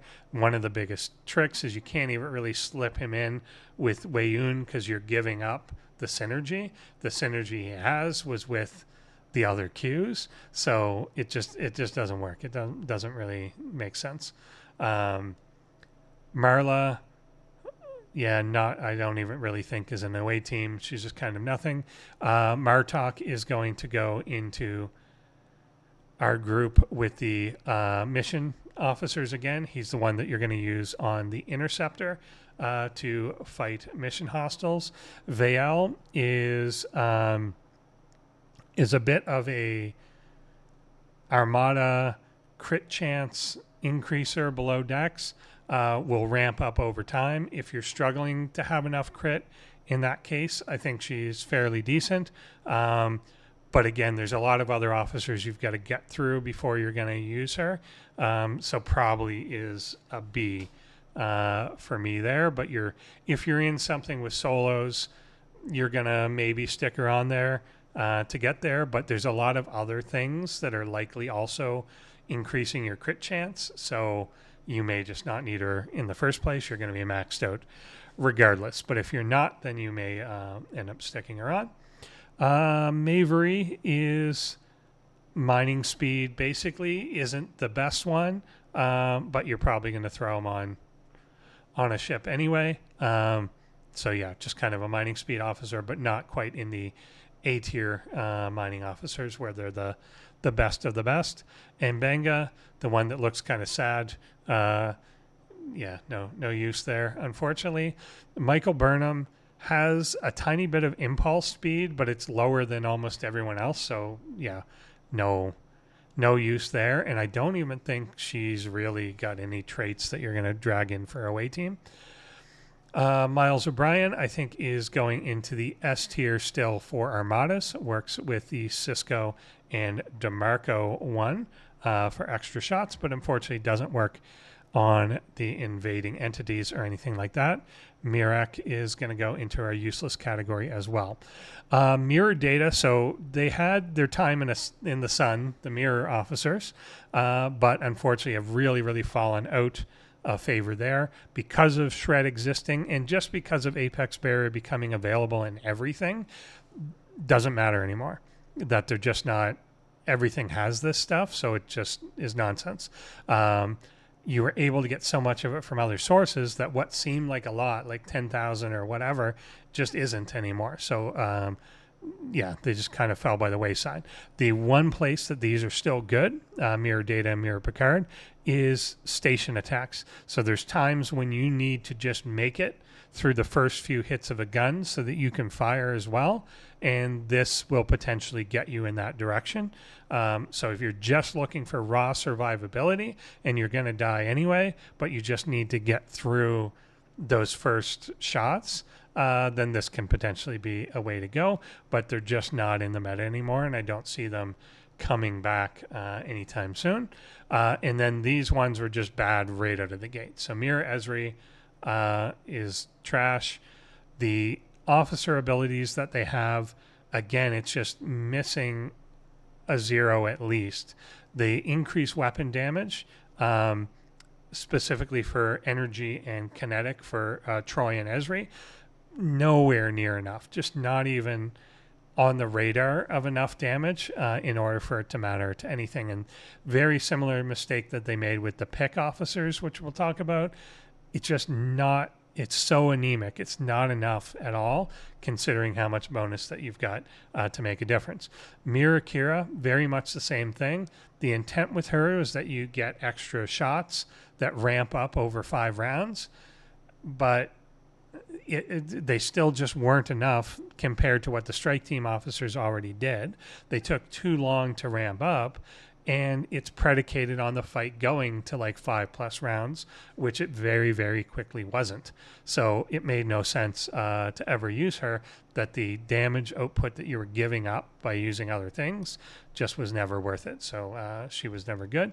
Mirror Picard, probably back in the B. Like I said, station is useful. You can still run these on like a 4th or 5th ship, like if you're, again, doing arenas and you've got other ships crewed up, then they can be good. Also good still in station defense if you want, things like that. The fact that Mirror Data can apply Assimilate, I have seen some people try to use him with Freeman, and then your state is the Assimilate state instead of Hull Breach. Trade-off there that you're looking to lower the impact of the enemy officers, but you're giving up the Hull Breach that you got. So given that usually you want to have the Hull Breach and crit to go after that, this is lowering that. So I've seen some people do Freeman, Mirror Data, Phlox, not try and crit yourself, but try and hurt the success rate or the power of the enemy officers, and then just kind of go raw ship on raw ship. I don't know that I'm totally bought into that, but I've seen people trying to use that. I think Mirror Data will have some use later. If fights get longer, again, him or Dzok will come back into the equation. Assimilate will come back into the game. It's just not right now. That's kind of not where we're at. Mirror Troy, same thing. Mirror Uhura, a little better. So, but weirdly because of her PvE ability. So Mirror Uhura's officer ability increases your apex barrier massively, but it kind of takes time to ramp up, and it's based on the rest of your apex barrier. So you kind of have to put her with these crews that are already not really the best. And now because of apex shred, it drastically reduces how powerful that is. So initially people could get up to apex barriers of like 100, 200,000.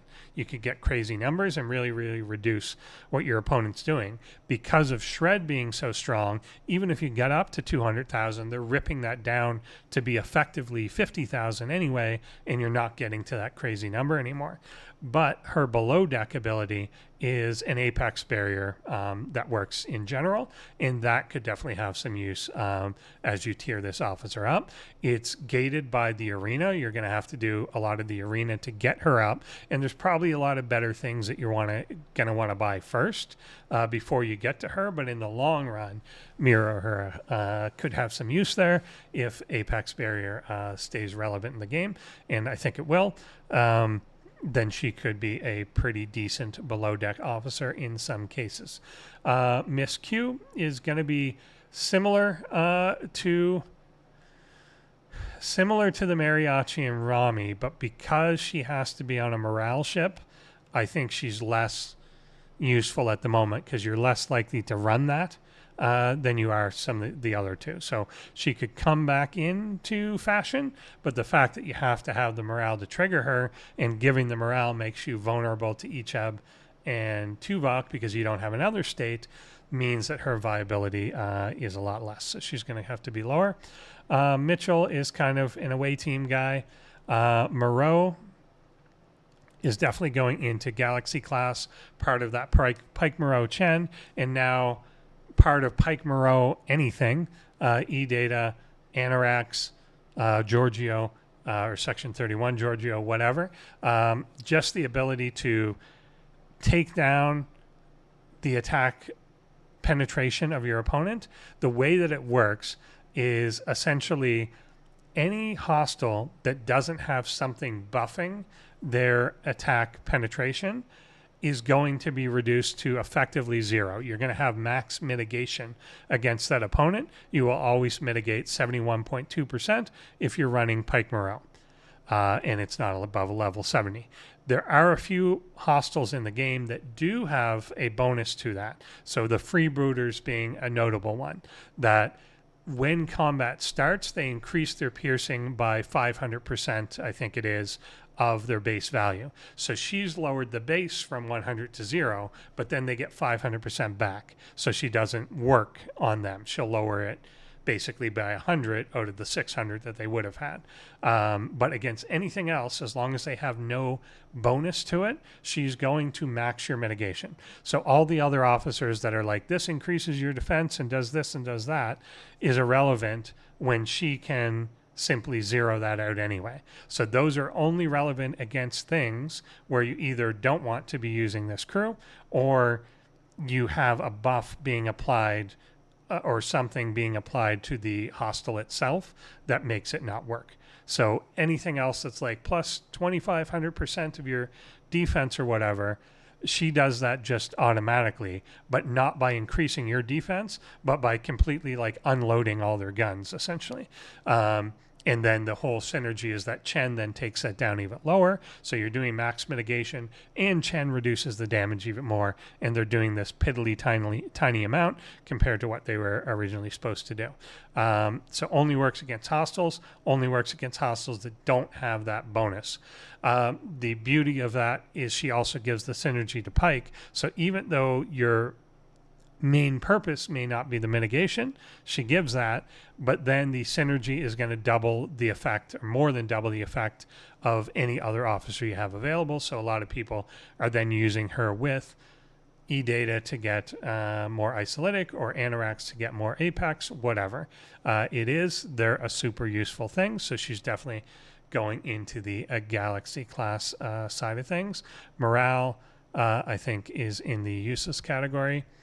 Mud is, again, kind of in the one-trick pony thing. He was, again, part of that shield depletion, and then he triggers a plus 400% weapon damage to your ship. So if your shield depletes, he's going to fire more damage. So the idea is if you're losing a fight and then you keep losing and regenerating your shield round after round, he's going to ramp up the damage. The percentage of that's not super relevant anymore. It could be still useful for players like maybe in their 40s, 30s, something like that, as a gimmick to fight specific things. We used to use it against the heavy capital ships in the capital systems like Romulus and stuff, but I don't even really think that's viable anymore. And I think because of Isolytic, it's not super relevant anymore. So he kind of goes into D.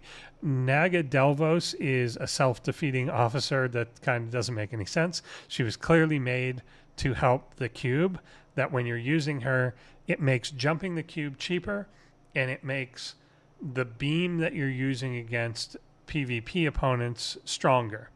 The problem is, if you're jumping into somewhere, you probably want to be able to like kill some things there. And having her as your captain is going to kind of ruin your chances of doing that. Like it ruins the whole point of doing that. And then same in PvP. Having her there helping your beam be stronger. Well, now I've just jumped into a situation. I apparently expect PvP, but I'm not PvP crewed. I've got this lady on the cube. So it just doesn't make sense. There's like, other than to just, I see someone floating and I'm going to charge my cube somewhere, jump in and shoot them, and then jump out. That's the only time you would use it. It's very gimmicky. Yeah, it just doesn't make a lot of sense. She's also then got a below deck ship repair efficiency thing, and I always just think it just doesn't make sense as an officer. If you want to repair less, you're better off putting an officer that makes you win more and take less damage and stuff, instead of repairing cheaper. It just doesn't make a lot of sense. You'd almost always be better off with someone else. Navi is in the away team group. Neelix is going to be really good, but the least of the three of these Voyager ones. So we're going to drop him to an S, but still quite respectable. The reason why, again, just who you're going to put in order. B'Elanna gives you the extra Isolytic and the hull breach that multiplies your damage by 1.5. Harry Kim gives you the Isolytic, but because of that prime that you may or may not have, if you don't intend to get it, then it's, whatever. They may eventually add it for free, and then you'll be happy you did it. But Harry Kim would give 40% instead of the 20% if you've got that.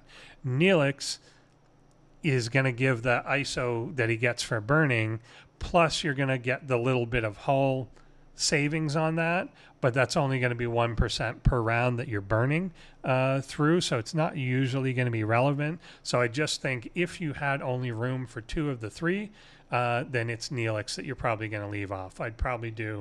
You're going to do Torres below deck, then Hugh, then Kim, then Neelix, most likely. And then there's even cases where now, because a couple of the newer ones, Chapel and Savick, you may even have to bump Neelix further down the path. If you're fighting things you need to shred, you may need to put Neelix further down the path. So he's the one that you're going to leave off of that roster if you have to. Nero used to be great. Giorgio kind of takes his spot. He's not as reliable about getting burning on, so he kind of loses his usefulness there. On the other hand, he is available to a newer player, probably a lot easier than Giorgio is to get. But yeah, you're just not going to use him much. I'd still say maybe he goes into a C because you may use him early game, but probably not much beyond that. Naismith is a good invading enemy Armada dude. So he is able to bypass the shields. So you're probably going to be using him against things like the Krenim solos on one of your ships. So you'll stack Naismith, DeMarco, and one of his synergies, and then the other one run Dejash with her synergies on it to kill those. So yeah, the real key is just bypassing the shield, so that's quite helpful in that sort of invading enemy fight, and then the synergies improve that. The other thing he's got, which is kind of overshadowed by Anorax, is against hostiles he does have a Apex barrier as well, which is pretty good, but it just triggers once, whereas Anorax triggers one round and then the second round, so it gets higher. But if you're ever really looking to just max out Apex Barrier, he might be part of that equation, but I haven't quite seen him fit into that. So it's really more the Armada side of things at the moment. Then we get into the next gen ones. I think they're going to go in kind of D again. You're going to have access to these early on as a player, but very quickly you're going to get away from them and not use them. But I think these are given to you nowadays more readily than the Cadet ones are, but they're functionally the same thing in terms of abilities and kind of their place on the crew.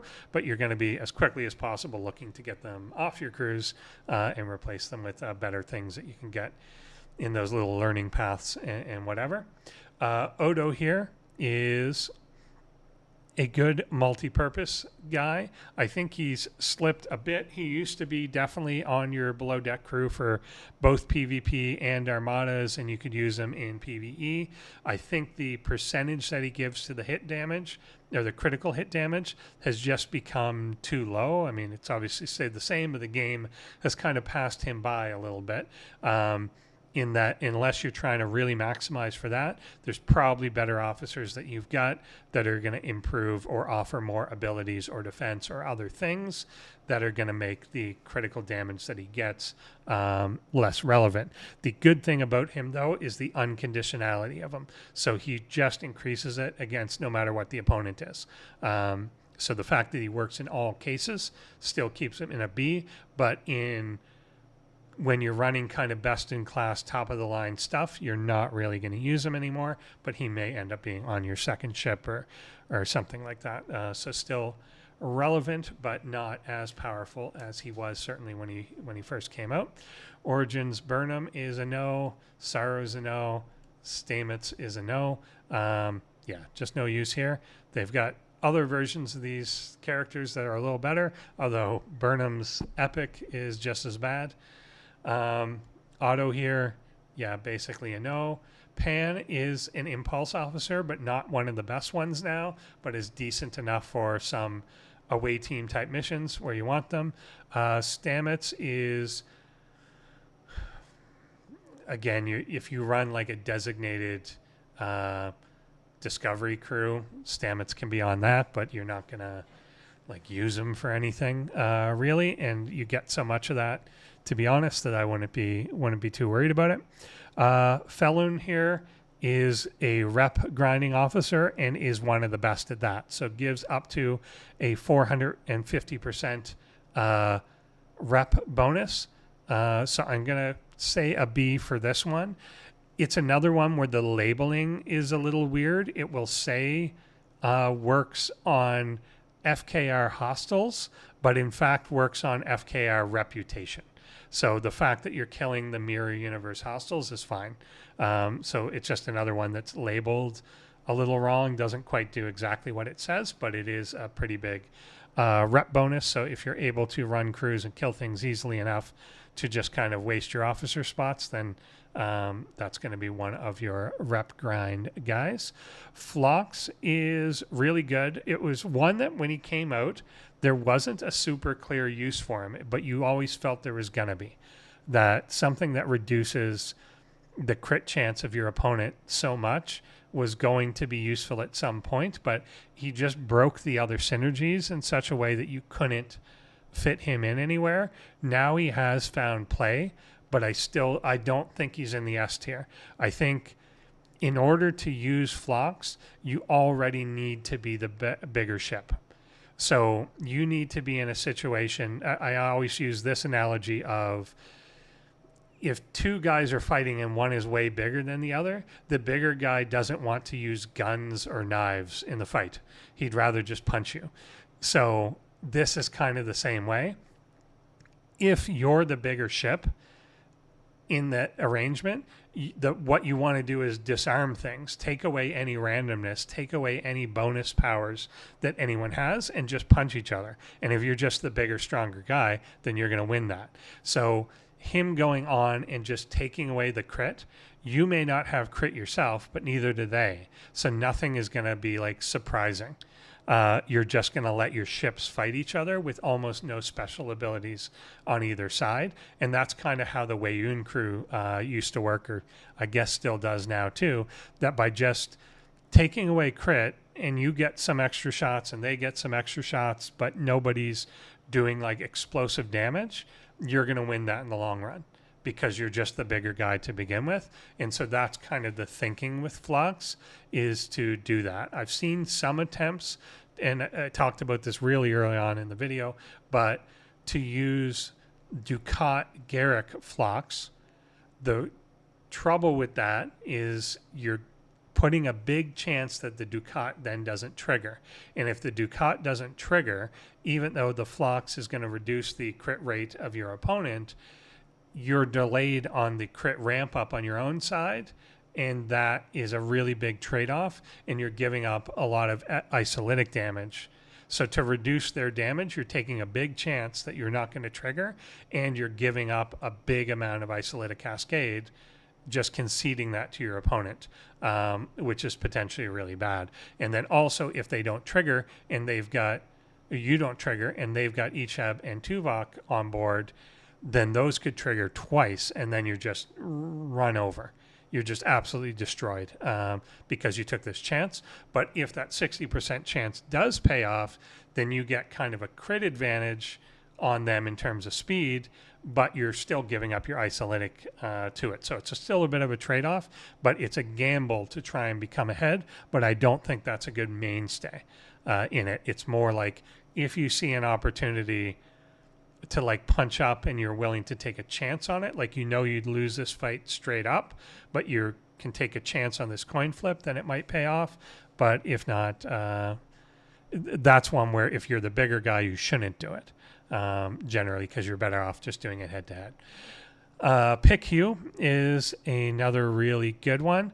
I'm probably going to say he's either S or Galaxy class as well. I think if you've got him maxed, he can go into the Galaxy class area. So he is another one that is repairing your hull.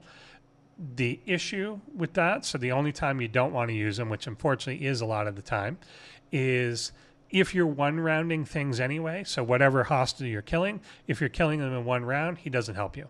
So it's only going to be things that's going to go to the second round or further. The longer the fight is, the more he's going to help, because the more consistently, the more he will heal every round except the last one. So the longer it is, the greater percentage that he's going to help out there. He works in PvP. He works, pretty much for everything you're trying to do. And the higher you get, the better off he's going to be. So if you're really trying to live durably, he works. He's really good in the 70 plus now, because you are getting into longer fights and things like that. So he's definitely going to work. As those shorten, it may not be useful. But just whatever you're grinding, check, am I usually killing in one round? If you are, you don't want to use him. But if you're taking more than one round, then you do. And again, I think he becomes more important in PvP as things get longer. Right now, since you can just be killed in one round a lot of the time, he's not as valuable right this moment. But if you're getting 2-3 round fights, he is. And if once we get to longer, which I hoping we will, then he'll become more valuable again as well. Pick Riker. This was just another failed attempt at anything. I won't say it's quite a D, but probably a C for Riker and Worf. It was an attempt at an alternative to the PvP crews, trigger the effects and stuff, but the fact they didn't work with the other guys that have synergy, it just was a miss. And their design, they keep trying to do this thing where they try and say, this ship should fight this ship to make the triangle happen again. But the triangle's been gone for so long, it doesn't feel like it's coming back. And them trying to force it back twice now has not worked either time. And then this is another one where they tried to give a bonus against a certain ship type. The bonus was missing a 0. It just was not enough of a bonus that you're going to want to use it. It's like thousands of extra % weapon damage, but 3,000% weapon damage is really 5% weapon damage. Like, it's not, it just was completely missing the mark on what it was trying to do. Admiral Picard, kind of the same thing. You've got a little more option with Picard, but to me, not enough to bump him to another category. That because he's the morale-based one, you could do something with him instead of Weyoun, and the way that they work together, you could make it work so that Weyoun doesn't have to have the full synergy, and you could pull some other tricks to get another type of effect or something in to make morale still work, and then you get your extra shots, the morale and hull breach or something else. But I just don't think it quite plays, and you're giving up a lot to do it. So yeah, no. Beverly though, good for like extra loot for ship parts. So if you're trying to farm ship parts, she's a good one to throw below deck. There's other officers that are more generically loot. She's for the broken parts in specific, which sometimes people do struggle to grind enough of, so you might as well throw her on there. Pike is definitely Galaxy class. So again, we've talked about Pike Moreau Chen a fair bit in this, and then Pike Moreau E-Data, Pike Moreau Anorax, Pike Moreau other things that are still going to work. Definitely is in the Galaxy class level, and you can get him luckily pretty early now because of the whatever it is, the learning paths that they do for things. But he's one of the best out there. Unfortunately, they made him not work for the 7-star economy anymore, so that hurts. Pawn is going to have to go in B. Yeah, I still think B. So he's got two uses, though. He's got the Explorer strike team use as an officer there. He does also have the station defense use, but that's kind of been nerfed by other abilities. So if he's the captain, he can delay your opponent's weapons when attacking a station. So if you're trying to defend with them, that's beneficial. But there are now other abilities, kind of research or fleet commander abilities, that cancel that out anyway. So then it doesn't really do anything. So it works if your opponent doesn't have that, but if not, then you're just kind of taking the spot up, and you don't really know if they have that or not before they hit you or anything. So it's kind of a gamble, and I don't think he was a chance anyway. So it didn't work all the time, whatever.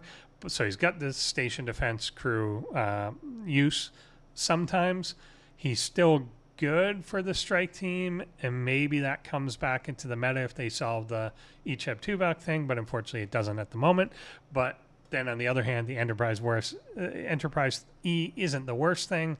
The other Explorers aren't the worst. It's just very predicated on whether these two things are present. So he's still a B, but we can't put him in the top categories. Quag is garbage. Quark is going to go into our B tier mining with our other Ferengi officers, I think is fair there. Quasi is an interesting one. I'm going to put him in an A because I think this will be more important as time goes on. There is definite use for him. So he gives Apex Shred below deck. He gives PvP Apex Shred as an officer, which feels like it might have potential, but it's like, where can you put him? You can't actually group him with anybody to make that useful. So yes, I want the shred, but I can't afford to give up any other officer in any other place. So I can't really use them, but you can stick them on, like, again, a secondary or third or fourth, probably not even the secondary, but you can stick them on an extra ship, or like you can do something like run Mirror Picard, Mirror Data, Quasi on like a GS-31 if you're already using your interceptor team, and Freeman on another thing. And then it's like, well, that's not bad, but it's not great. You're not going to win a lot of fights, but at least you won't be punched down on. It's pretty decent. So that sort of thing can work if you're using them on like another ship to do things. Then it's not a sitting duck, but it's not the best. So he's good, but yeah, his main use is going to be the PvE, where he's below deck offering Apex Shred there. You're seeing a lot of Quasi below deck and Section 31 Giorgio above deck, them really taking the shred, really taking the Apex barrier off specific targets that they're stacking that on. In the 7-star economy, that's a big thing. Some of the new hostiles that they're putting out that do have a lot of apex barrier on them, which I think they'll continue with, that's going to continue to be important. Rachel Garrett is probably going to go into A with the NTE Picard and stuff. So she's part of that really good grinding loot crew. She's going to give a 200% bonus on her own, and she's going to give extra synergy to E Picard, despite the fact that she's not E whatever. She is part of that group, so she gives the synergy in that area. She's a relatively easy one to level up with the Officer Depot tokens because she's rare. So she's kind of, if you're doing rep grinding, if you're looking for loot, if you're whatever, she can still be part of a pretty effective combat team with the Picard and Data, but provide pretty big loot bonuses, so kind of best of both worlds sort of thing there. So she's quite good.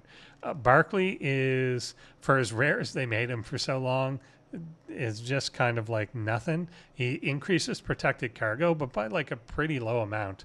So, I mean, he's got a use, but I'll go in D or C, I guess. Yeah, you're going to put him below deck of something and you'll just leave him there.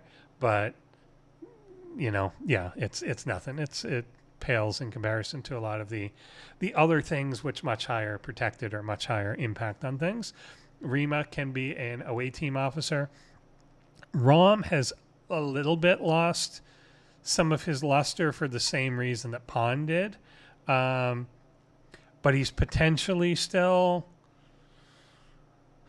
He's still the best guy, but he lost kind of one of the things that made him the best. So he's got a captain's ability that delays the enemy's weapon on a station, or their station firing at you. That, again, because of other abilities that cancel out the delays, make that not really work anymore. But his officer ability is still extra shots. So the extra shots themselves are still really good. So I think he could still be useful in that thing, and I don't think the only other option really is probably Freeman in that spot. But then you're conceding that you think your opponent has the anti-delay things. You might as well. Sometimes you take a chance and they don't have them, so then you just kind of plow through them. So it's a to and from, and then he's got more extra shots than she does, but then she's going to add the Isolytic if you get a state, which is sometimes better. So it's whatever, but yeah, Rom I think is still probably a base raid guy, particularly if you've got other things like specifically PvP crewed and you've got one base cracking crew. You just have it pre-prepared and he'll get there. So I think he's still the guy, but he's lost some of his luster because of some of those new things. Rami is going to go into the A tier here as well. So if you're running an interceptor, if you're running hull breach, you're going to have her below deck. She's going to be there. She gives extra apex barrier because of shred. That's lost a little bit of value, but again, because of shred 2, you want as much back as you can get, so you still want her. I've still got her on any crew that I'm running for an interceptor, so I think she's the way to go. Romud, unfortunately, I don't think any value to be found there. Rucor, same thing. S31 Giorgio is actually probably going into S tier here. Actually, I'm going to say Galaxy class because she checks both boxes. So below deck, she is one of the best PvP officers now because she applies Apex Shred to your PvP opponent. And then above deck as an officer, she applies Apex Shred to your hostile opponents, which are becoming more and more useful. So this is certainly more true the higher you are in the game. If you're a 40, you're probably not finding this as useful. But if even then, I think as you're getting into like aggregation and some of the other things that have apex barrier, this becomes more relevant. But yeah, just super useful. The higher you go, probably exponentially more useful. The other thing that's really key to her is who she synergizes with. And she synergizes with the S&W crews, which just happens to be kind of the new mainstay in terms of hostile grinding things because some of the abilities they've got in stuff. So she really works out well there. that it's not just her ability, but who she happens to work with, and the fact that she works both above deck for PvE and below deck for PvP. She's the exact opposite of what Quasi is, where his above deck is the PvP and below deck's PvE. So opposite of that, which makes his PvP less relevant, but your PvP addition working below deck is really good. Next, we've got Sam Rutherford is kind of going to go into, the D category as well. Provides a shield bonus. There's just a super niche case where, like, if your shield is just running out and he will get you a tiny, tiny bit more, like not probably 1% or less more to your shield, then that's great. But outside that niche case, it's just not going to matter. And there's better things that improve your shield regen, or there's even better officers now that increase the amount of shield. So you're just not going to use him anymore. Saru had kind of we were theory crafting him a little bit that he lowers crit chance, but unfortunately by such a small amount that it's not really going to be important. He's like 10% as his captain's ability. I kept feeling like there might be some way that he comes back into play or some use for him. I just don't think there is now that Flux exists. I don't think there's much there. So maybe you throw him on some away team or something. Even in station defense, I don't know that extra little percent is going to make a difference compared to some of the other officers already zeroing them out if you want. Scotty is nothing really. You send him, I mean, he's on an away team, but he's not even really that good for that. Sela doesn't really have a use at all. She's, again, a slow critical drain. So she's almost the opposite of a con, where it's a slow buildup of your crit chance. She will slowly lower your crit chance. So only if, again, we got into a meta where it's super long and somebody was using con in a 20-round fight and you wanted to use Sela to counter con, which even then I wasn't doing, but in the mirror ones, when they got to 20 plus rounds, you could theoretically do that. If someone was using con, you use Sela. She's slightly stronger, so they would never get theirs, but it doesn't help you. It only counters them. So it just doesn't quite, there's not enough incentive to use her. And then if someone's not doing specifically that, then it's garbage. So you would have to already know what the other person's crew was and exactly who you're fighting for it to work, basically. So it doesn't make a lot of sense, just the way that she works out. Sasha, I like the hair, but sorry, useless. Seska is now getting into S tier. So Seska is a shield regen officer. So as an officer ability, will regen your shield up to 30% at max tier. You're probably not even going to need that 30%, so lower is okay. She is available in the DTI store, so pretty much accessible to anyone to at least unlock if you don't have enough credits to max her or anything. But super useful one. So we are talking about keeping your shield up, and officers that do that, she's probably the most potent in doing that.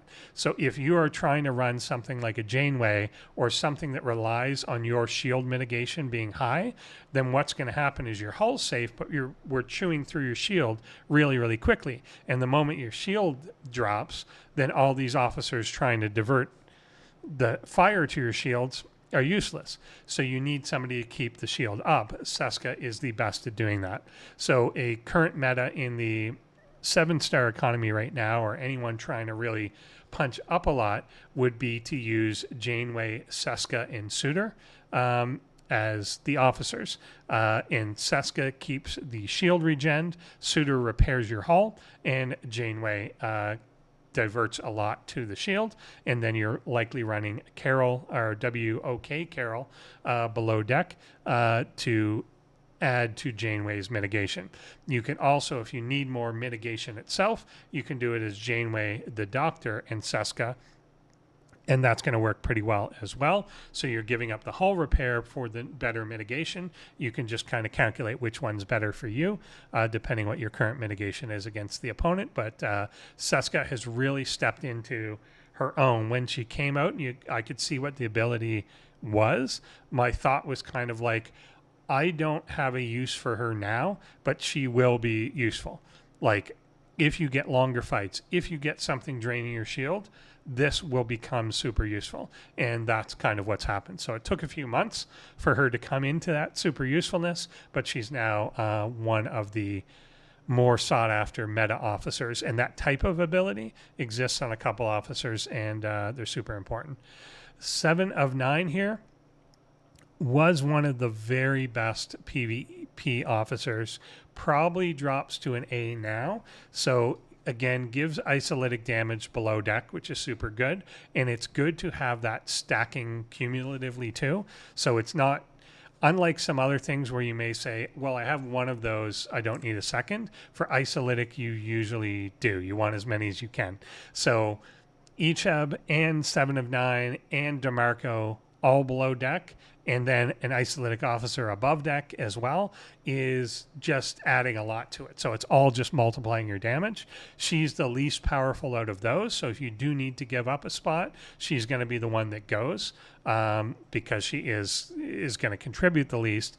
But you can always then divert her to a second ship where she's definitely going to have room, or whatever. So still very powerful, and it depends a little bit on the fight you're having. So if you're the person trying to like end things in one round, you're less concerned about defense and you're more concerned about offense, you're still going to stack her. If you're the ship that is trying to survive the round to wait for some of your abilities to work, you're probably more defense oriented, and you're not going to have her be as important, and you want more of a ISO defense officer or an Apex officer or somebody else that's going to help you survive that extra round to get to the part that you then, fire your weapons back or whatever. That's going to vary depending on your level and what you're fighting and things like that.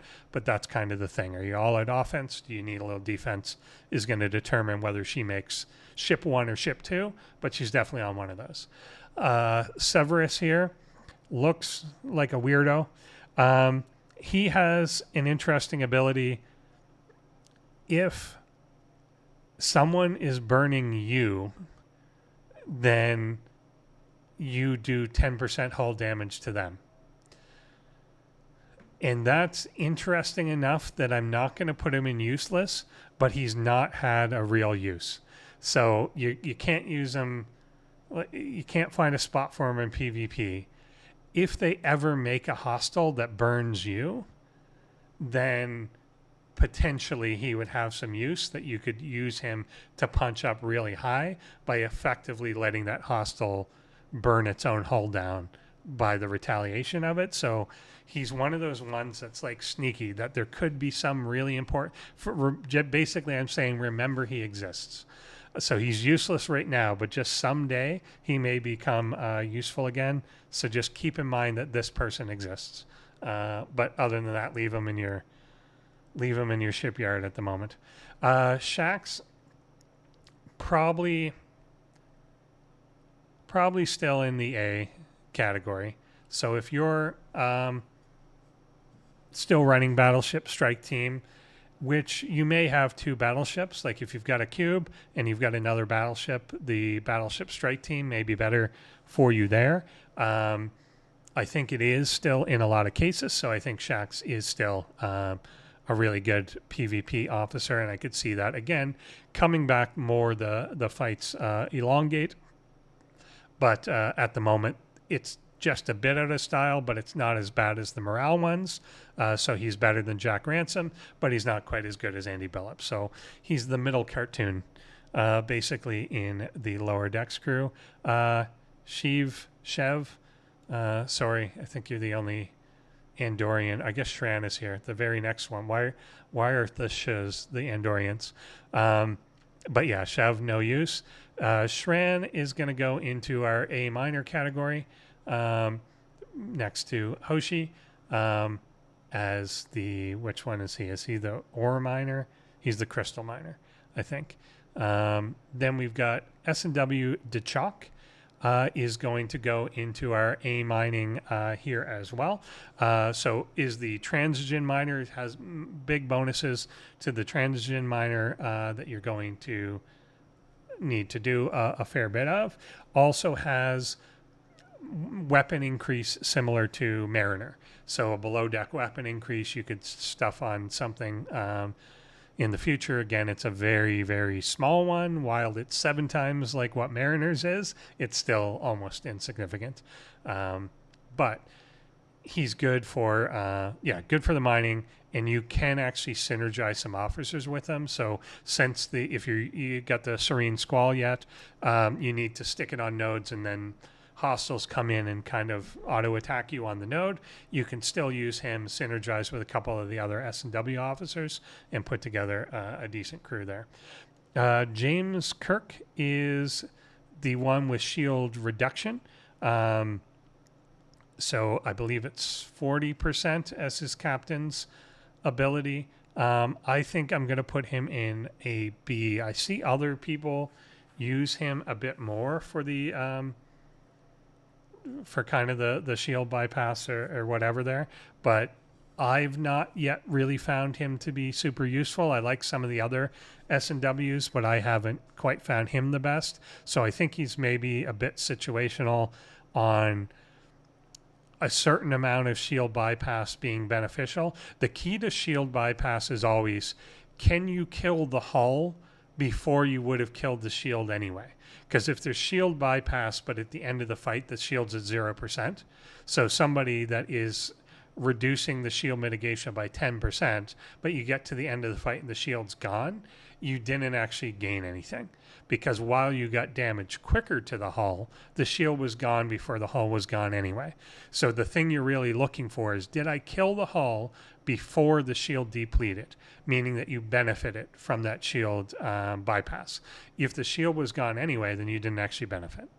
So that's kind of the key when you're fighting hostiles, is asking that question. So if you're in a case where doing that helps you kill it faster, and different hostiles have different like shield sizes, some of them may have shield regen, things like that, where this bypass does help you, then that's beneficial. If not, though, if you're getting rid of it, then it didn't help you.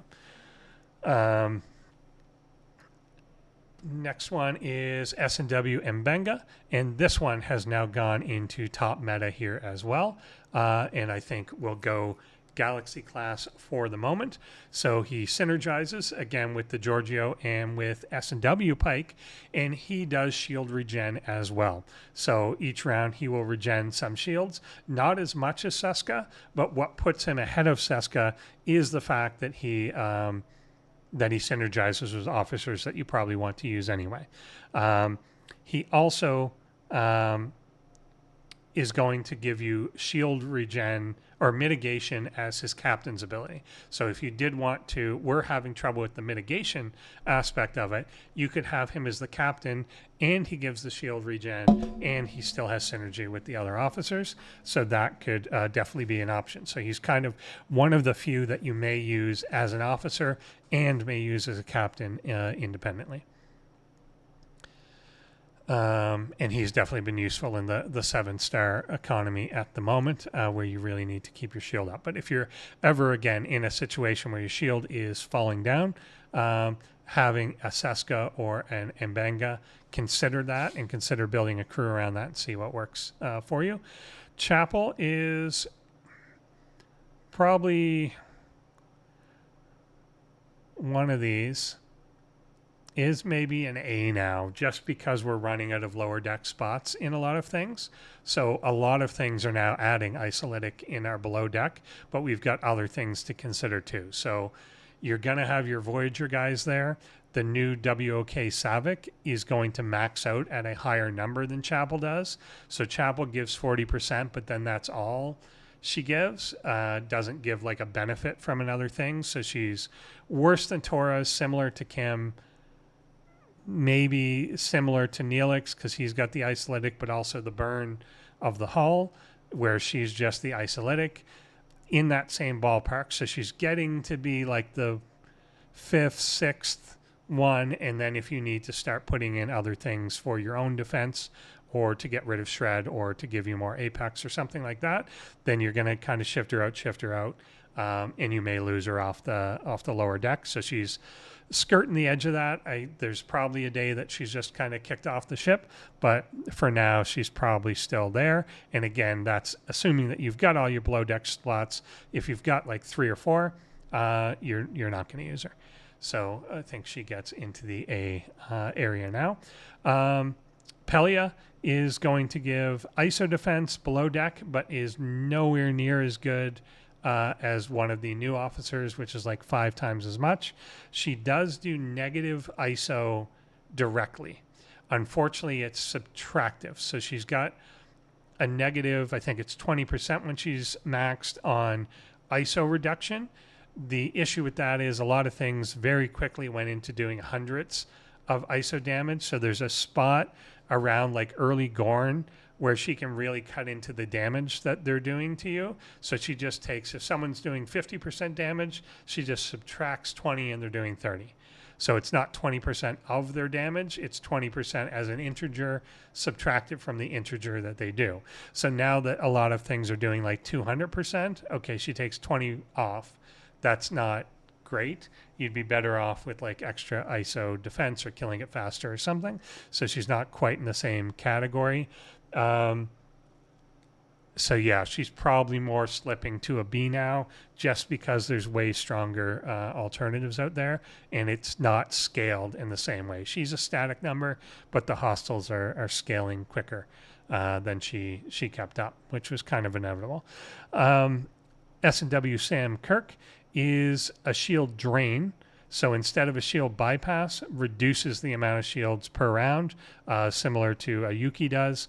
This is usually a little less valuable because it takes longer. This doesn't mean anything until they're out of shields.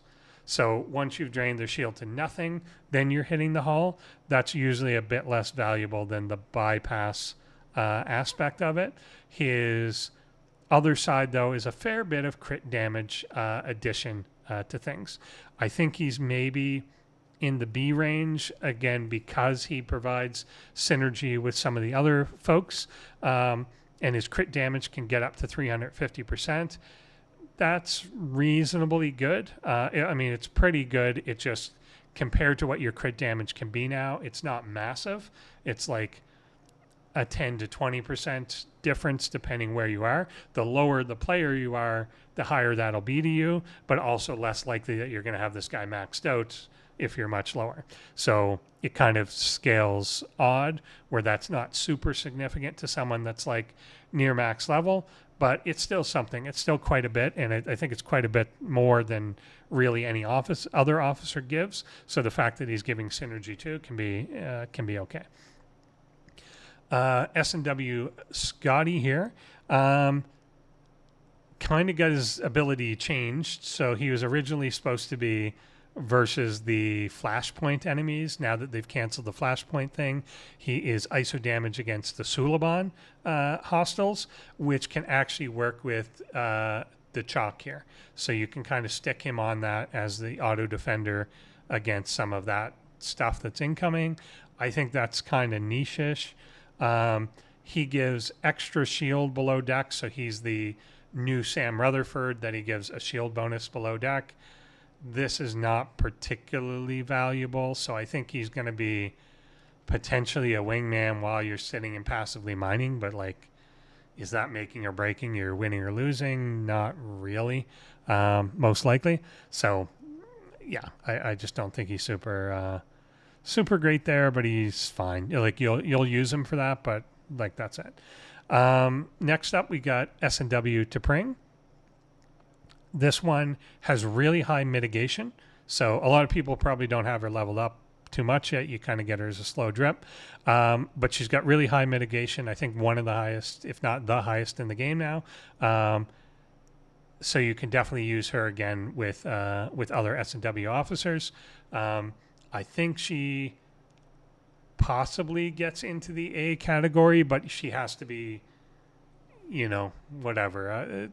even at a lower tier, it's still pretty decent. Like, and the fact that it works as an officer, it's not restricted to a ship type. So some of the other earlier S&W officers were like, if you're on an explorer fighting an interceptor, that sort of thing. She doesn't have that restriction. It's general. And Benga has the same thing, but he has to be captain to do that. T'Pring doesn't have to be captain to do it. Then her other ability, the below deck one, is just bonus mining. So I do have her just kind of on a miner right now. When you come off the node, she's just going to give you extra from it, that sort of thing. So she's bonus mining that does not deplete the node or whatever it is. But she definitely would have a use in the hostile grinding crew there. I kind of hate it when they put someone that's a good mining person also has some active use, because it's like, well, then I'm not going to bury them on a mining ship. I'm going to keep them available. But then if they only have a niche use, it's kind of like you're wasting them most of the time. But I'm also not going to recall a miner when it's time to use them. I just, whatever. So it's kind of odd design when they've got like a long-term mining thing to tie them up, but you kind of want to use them for these other niche things. Hammer is good for surveys in particular. So this is one that does give mitigation against particular things. But I think now is kind of overwhelmed by T'Pring existing. So he's going to give stuff against surveys. You may have access to him earlier is the only thing, as T'Pring comes when your syndicate level is higher, but she is just kind of categorically better now than Hemmer is. But Hemmer you still see a lot of people using in Mirror Universe stuff. SNW LAN is another one that just kind of sits on a mining ship and provides, I think it's protected cargo to it. Nothing to write home about. She's just going to stay below deck the entire time and have a nice time there. Ortegas, again, these ones I think are kind of deprecated, that the usefulness now that more general mitigation exists makes these less valuable. So Ortega, Spock, and O'Hara are basically the same thing. They're just ship type specific ones. The only thing that kind of maybe keeps them in play is, again, that you may have access to them a little earlier than you've got access to the more generalized ones, because they come from the Actian loop, Mantis loop, whereas some of the other ones you may not get till later, but I don't know how that's going to play out. And of course that may not be the case in a little while. So you may have access to them earlier, but they're just categorically worse now than some of the other ones. S&W Pike is probably going to fly into Galaxy class. So he tends to be a captain now that is kind of very frequently used across many levels of the game, particularly once you outgrow the PMC. He's got a lot of viability when it comes to fighting a lot of different things, and the flexibility of the officers around him really give you the ability to keep him as captain, but adjust to what the situation is. If you need shred, if you need mitigation, if you need shield regen, whatever it is, you can adjust the people around him to still make that one viable. So for whatever reason, the game has just decided people named Pike tend to be captain the most. So I think he's still got more versatility than Janeway does. So he's getting that tier higher there. S&W Una is going to be your impulse officer, is, similar to E. Riker or whatever, is kind of a best case impulse person. So I think, again, when you need that, you need that when you want the impulse. That's great. That's not going to be what you're doing usually day to day. Maybe you're using it for waves, something like that, but it's a little more utility. We'll put her in the B for that. Soren is, I think he's useless. I don't know what the use is for such a person, but he's there. So I don't even really know how you would theoretically swap him in. There's just not really a case in which I would put him in. Like, the meta would have to change in a really weird way for me to think he's useful. Oddly, Specialist 7, though, because she can get up to 100% on the hull breach, is going to have to go into S tier.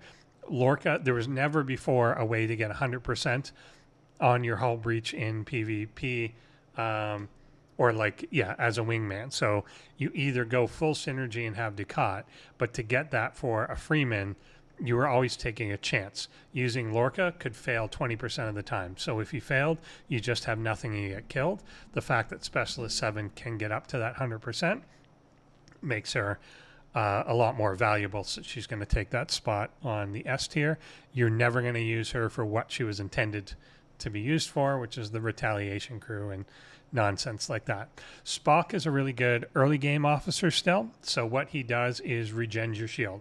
So if you've got morale, then he's going to regen your shield by a percentage of is the defense. I think it's the defense for him of the shield.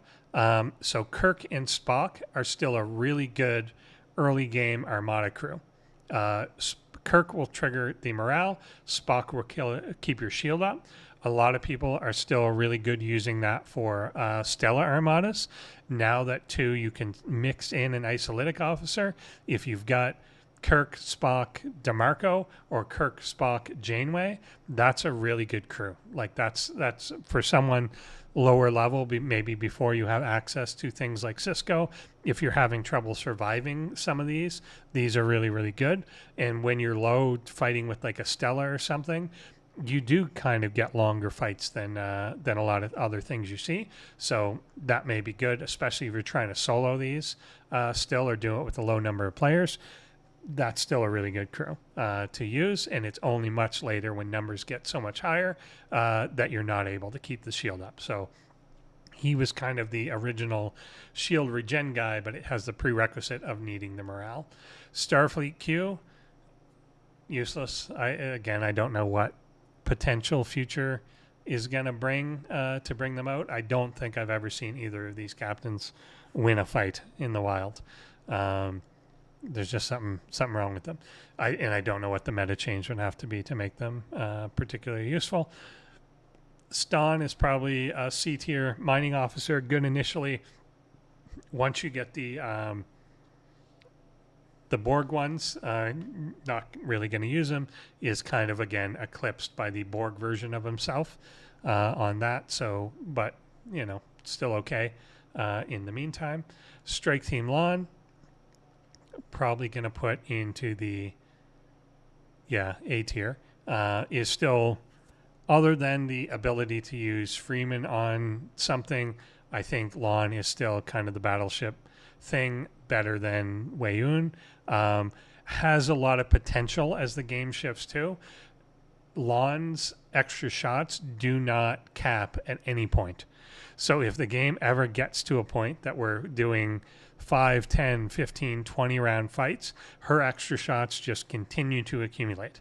So in kind of play fighting and testing with someone in a 20 round fight, I was able to get her up to hundreds of shots per round against your opponent. So if it starts to go that way, she's got a lot of potential. They ramp very quickly and they ramp indefinitely throughout the fight. There is no cap apparent to it. Strike Team Ortega, however, is the one that is kind of left out. It sounds cool how she works, that she can trigger and potentially delay the next weapon on your opponent's ship. Unfortunately, or like the weapon that she got hit with. The problem with that is the way some firing patterns work. That if you're delaying a weapon, it's likely like that weapon often won't fire again for like 2 or 3 rounds, or in the case of some of like the 70 epics and the weird firing patterns they have, it's like 5 rounds later that weapon fires. So just the usefulness functionally isn't that important right now. And since it lets you take the hit, if it was preemptive, if it was like prevent a weapon from firing when it tries, but it's get hit and then delay it next time, and that just doesn't, the way it plays out, it sounds better than it actually is, and you're better off with Shax in that spot. Una, however, with the shield bypass is still really good. Shield bypass has become really important. You can get it now on a Forbidden Tech, or actually 2 of them, the Forbidden Tech and the Prototype Forbidden Tech, but she still works really well at getting getting that to happen quick without some of those abilities. So you could have that on one ship, her on another, and you're both getting that shield bypass. And she works a little bit quicker than something like the slipstream drive does. So by round through, the shield is completely gone. So that's good. I think there's still, again, potential there for her to work, and then gives the strike team Lon synergy. Get rid of their shield, fire a lot of shots is the plan with battleships. If we get longer fights again, that can be really, really devastating, but I don't know if we'll go in. It has to go in that direction at some point. Suitor is one I'm probably going to put in A. So he's an officer that does repair. Will stack with like pick hue below deck and stuff. There is apparently a cap to repair, so you can get things to be over 100% at some point, but it won't actually be 100%. It will, I forget what the cap is, but it's in the 90s. So it will repair with some cap to it. So you can't just regen everything. But Suitor, pretty good. I'm seeing a lot of Janeway, Seska, and Suitor as one option. If you don't really need the mitigation, or if you can move your mitigation to below deck, then that can work fairly well. And if you couple him again with Hugh, you can really, really cut down, or pick Hugh, you can really cut down the damage that you're actually taking to the hull by a fair bit, as long as you don't need the extra stuff up top to help you complete the killing in the first place. So it can be good there. And then once again, same warning, he only works once you go to the second round or further. So if you're killing things in one round, he's not going to help you. Sulu, unfortunately, I don't think any particular use for Sulu. Tal is best in class for mission hostiles and things like the Con Nightmare, whatever. Unfortunately, doesn't work on Q things, but he is an aggressive burner. So he will, if you get the opponent burning, then will delete their hull basically relatively quickly. The higher level you can get him, the quicker he does that. Unfortunately, I don't think they're selling or offering him anymore, and they've kind of made the statement that I don't think he's coming back because he just kind of breaks the game in such a way. But it basically turns it into a thing of, if you can survive the hostile for X number of rounds, Tal will kill it. So without actually requiring your damage to be that high, the hull will simply delete itself in a certain number of rounds, and then you're good to go. So still pretty useful there. Tasha Yar, weird little one. Maybe throw her in a D because you'll send her on some away teams now and then. But is one of, again, the only hostiles, I think, or the only officers, I think, that specifically refers to yellow mission bosses, but doesn't really have a use. So you're not going to use her for anything. So it's really just kind of stats. It's a shame. It feels like there should be more things in the game that even mention the yellow mission hostiles, but they aren't. And then she's not particularly good for them anyway. So she's going to kind of be borderline useless. The Doctor is a pretty good one. I'm going to put Doctor in S just because he's got the couple of uses. One, he's good synergy with Janeway, which you're going to use a fair bit. He's good at getting mitigation numbers up, but then his secondary use, which is a loot crew person, he's also really good at. So there's a lot of cases where you're going to stick the Doctor below deck in your daily grinding, and I think that's what really pushes him to the S. If he was just kind of the support guy, you don't always need him for Janeway, so you're not always going to use him, but given that he's got the extra use, pretty much the Doctor's going to be on one of your ships almost at all times, depending what you're doing. Tilly is in the useless category. Tiza, unfortunately, is in the useless category. Talon, while it does get eclipsed by Kath eventually, it can take a while to get Kath up to that level. So we're going to put Talon here. And there are instances where you're actually going to use Pike, Talon, and Kath together if you're fighting something specifically kinetic intensive. Toli is really only here as a sidecar to Jash, doesn't really have much to do himself. Offers penetration stuff to Armadas, but again, as I've discussed a few times in this, that doesn't matter anymore. That's just not where the meta is. And has like a warp speed enhancer, but whatever. Tomalak, unfortunately, probably just an away team guy only. Tom Paris is still quite good. I think Tom Paris goes into S tier. So just dependent on whether your mitigation is high enough or not. He's been eclipsed now by one of the WOK new officers, but he was previously the only way to get mitigation below deck, which made a really big difference because it really changed the meta on Armadas. Armadas used to have crit, mitigation, and like some sort of isolytic or something, some sort of bonus damage or extra shots. Now that he existed below deck, you could remove the mitigation part from needing to be in the Armada crew and move it below deck because he works on them as well. And same even in the hostile crews, that your mitigation doesn't have to be above deck. It can now be below deck. So he did that, but he never did it with a big enough number that it was really able to punch up a lot. So his percentage savings maxes out at 500%, but some of the other officers are like 1,500, 2,500%. So it's a lot more. So you could definitely get some flexibility out of him. The only thing I think keeping him from Galaxy class is that another officer's come out and kind of counterfeited him a little bit. You may still find situations where you actually run both. But Tom Paris is no longer the best of his type when he used to be the only one of his type, but is not, unfortunately. Chekhov, probably away teams only. TOS Kirk is a really cute one.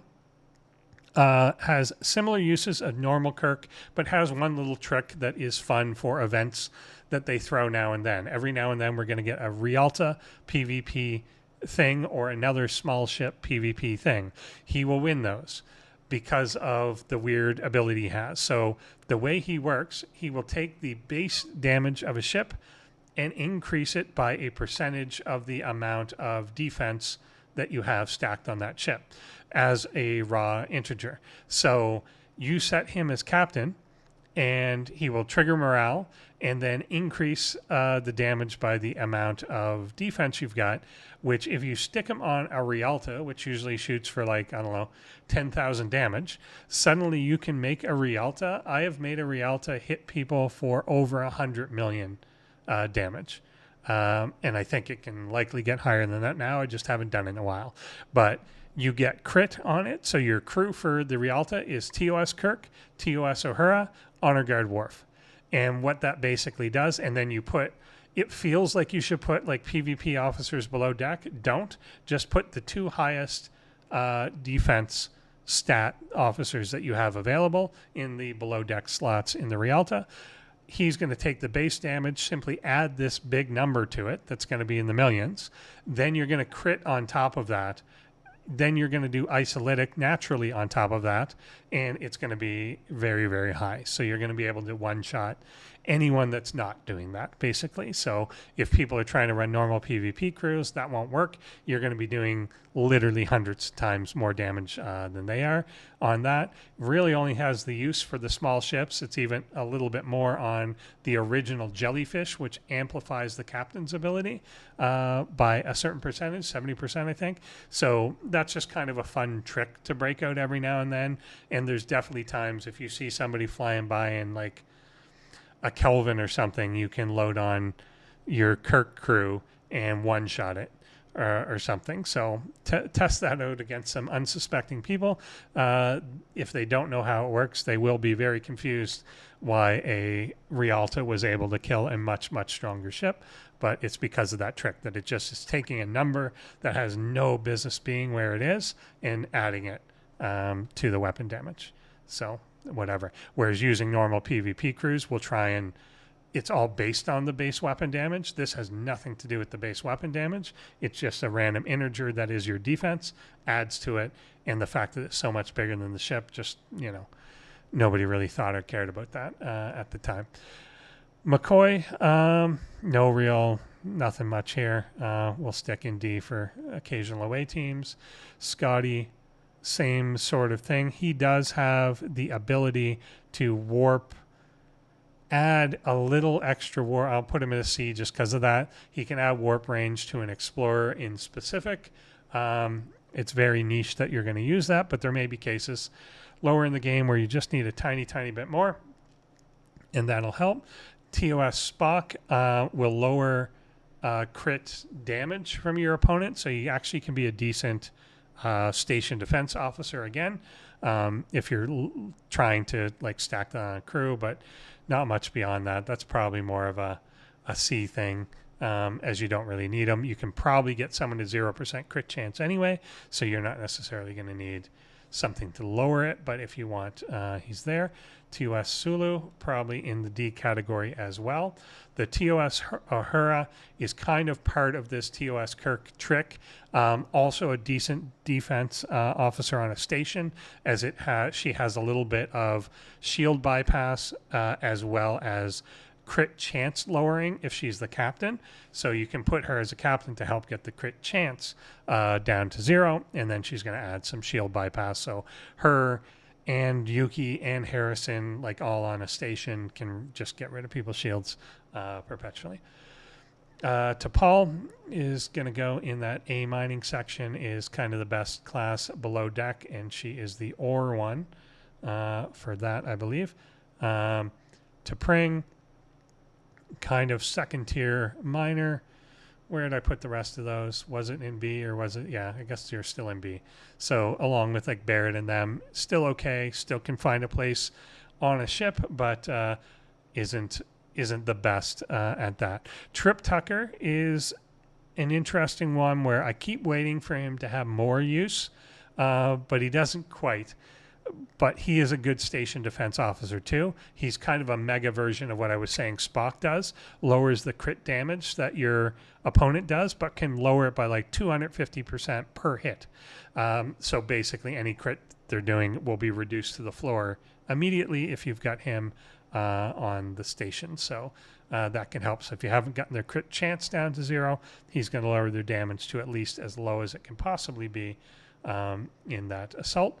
Tuvok only has the niche use of, and I don't even know if he works now because he didn't work originally, but adds extra artifacts when you're doing formation armadas. So the artifact token drop, he increases. I've tested a little. I can't even really see that he does for sure. And I know he didn't work when he first came out. It's supposed to work now. I don't really care about that anymore, so I haven't dug too much into it, but he potentially has that niche use that he does increase it. But of course, then you have to swap him out and take up an officer slot, which I don't like when they do, because I don't like when people are intentionally using worse crews to get more loot when you're doing it as a group project. Like when it's for your alliance, I kind of like everyone to be doing their best thing, but it makes some sense, I guess, for people to do that if they know that other people are carrying it anyway, or if it's just trivially easy at this point. Tyler is probably, maybe you'll send him on an away team. Uhura, basically same thing. Vartuk is nothing. Vel is the nothingest of nothing things. Vela, same thing. Vemet has the occasional use of bringing you back to life. So you can use him for certain events where you need to lose PvP fights over and over without dying and warping back. You can use him in something like arenas to try and stay alive, so that someone kills you but you're still alive to run to your armada that you were trying to get to. Something like that, although people will generally use the Omega 13 thing for that now, but he might be an easier way to do that. You're kind of then putting a crap crew on the ship, but you're just saying try and stay alive. One thing that people don't know about him is he's not just an automatic come back to life, though. He requires the shield to deplete to trigger. So if the shield depletes and then you subsequently die, then you'll come back to life. If, however, the shield has not depleted and you simply die, then you don't come back to life. So that's why you don't come back to life more than once. So otherwise he would just be kind of perpetual. But what happens is your shield then regens, and if someone attacks you again, you're only at 5% health, then they kill the health before the shield ever goes down. Therefore, you die. But because of shield bypass things now, someone may kill you anyway without killing your shield entirely. Therefore, he won't keep you back to life where the Omega 13 should. So that's the slight difference there, and that's kind of how he works, and it's a weird workaround because they didn't want to keep track of did he trigger already. It's the way to do it, because then you could lose that little bit and then fight again like an hour later, and the game doesn't have to remember if he triggered or not. They just know that your shield, your health, your hull is down, and it died before the shield did. So that's kind of how he works, which is a lazy but somewhat sensible way to code it, I think, in that case. Gul Dukat, or Pa Wraith Gul Dukat here, I think has a lot of potential. I think is at least going to be in the A range and then maybe higher. So is going to lower the crit damage, crit chance that your opponent does, and does it slightly higher than Kira. So even though I think ultimately you're going to end up running both of these if crit stays a big part of the meta, which I think it will. And you're going to have to kind of give up the 2 spots to do it, but she's 35%. He's going to cap out at 50%. God knows how soon you're going to be able to max him, but that'll definitely be good. And that's going to handle a lot of the extra crit problems that you've got now with like Honor Guard Worf. It won't do much against like a Garrick who's going to continue to ramp, but at least can delay that ramp by like 1 round or something like that. So I think he's going to be really good. I could see these pushing into an S, but I don't think he's so much better than Kira right now that he gets that spot, but I could see them together really accomplishing something, which is kind of interesting narratively, I guess there, but yeah, good use of him. The interesting thing is Win Adami. Oh, well, I'll keep, because his other important part is going to be the extra shots against the station. So I think he could be a good station wingman there too. So if you got Rom giving extra shots and Dukat giving extra shots as the wingman, that's pretty good. You could be doing a lot, but you have to be able to survive like an initial volley from the station. So as long as you can survive that initial hit, Rom and Dukat together are going to be doing a lot of extra damage. And then that's where Odami comes in with her abilities, which I'll still rank a little bit lower, is she's going to bypass shields on the station. And unlike a Harrison or other officers that do it, she will do it to everything. The other ones will target one ship and then you kill that ship and then the rest of them have shields like normal. She apparently does it across the board. So if you're killing multiple ships with multiple shots, none of them will have shields. So she's going to be more destructive on that sort of thing. And I could definitely see Rom with these two on the side being quite damaging. The problem is they don't have any defense. So if you're going to take those first weapon volleys too, you're kind of a sitting duck there compared to the Rom with mirror. I won't be shocked though if next month the other villain is the captain for the base rating crew. So we'll see, which I think is going to be villain Nero, based on the frame that they gave out this last month. So I wouldn't be shocked if the villain Nero ends up solving that problem and is intended to be the captain of the thing, but we'll see how that goes. And then her below deck is going to be the lowering of crit damage. The interesting thing there is, of course, if I'm going to pick one or the other. I don't want to lower crit chance and crit damage, because if I'm lowering the crit chance low enough, then I don't need to worry about the damage. And if I'm lowering the damage, I'm kind of conceding that the crit's going to be lowered. So she kind of will do a similar thing as the Q cannon, which is going to lower the damage that you're taking from the crit. But if you're not taking the crit, if you think that you're mitigating all or most of it, then you don't want to do that. So I don't know that you're ever going to use them both together. And again, it would just be hogging up a lot of spots to do that. I think you're going to pick one or the other, depending what the opponent is and depending whether you think you can cancel out all their crits. If you're not able to get them, well, certainly below 100%, but if you're not able to get them below 50, you're probably better off with the crit damage suppression if you're not, but if you can get them below 50, you probably want her gone and maybe even the Q cannon gone, and you're switching for some other things that are going to serve you better. So we'll see, and who knows what other buffs they'll add to like crit damage and other floors and nonsense like that. Vixis is useless. Wesley Crusher he has a trait, but it's his genius trait or whatever. He's got one of the stupidest officer abilities in the game. I just wanted to talk about that. His officer ability is that he increases his own stats by 200%. Well, then just make his stats 200% higher from the get-go, and we don't have to worry about that. So it's the only one that is like self-referential only, that he just does something you could have done by making his stats higher to begin with. So it's a completely nothing officer ability.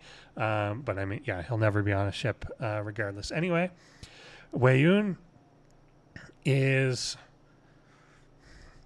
feels sacrilegious to put him lower. I still think Weyoun himself is an A, just because you can mix him with some other things. There's something there still that exceeds kind of the pawn part of it, that you can mix him with other officers and still get the extra shots out of him in some cases, but not concede the Ichab and Tuvok problem. So I think he still is going to be in an A, and I do anticipate a world in which that's going to come back. I think they're aware of that problem, even though they weren't aware they created the problem. I think they're now aware that the explorers have taken a hit and morale has taken a hit. Anything else could instantly bring them back. If there's a way to get status effects below deck, if there's a way to do something else, then it could instantly revive them. William T. Riker, mostly an away team guy, used to be good on Armadas. You're never going to use him now. He adds extra weapon damage per round, but it's such a small amount, and you're very unlikely to have him before you've got better officers anyway. Now we're into the WOK, and Carol is immediately going into my Galaxy class. It's a Janeway that works below deck, basically. So she needs to take a shot first, and then she is mitigating, adding mitigation to the shield. And she does it so powerful by herself that you don't need Janeway or anything else once you get her tiered up enough. Unfortunately, you need a lot of those stupid away team credits, the Pioneer crests, to be able to tier these officers up.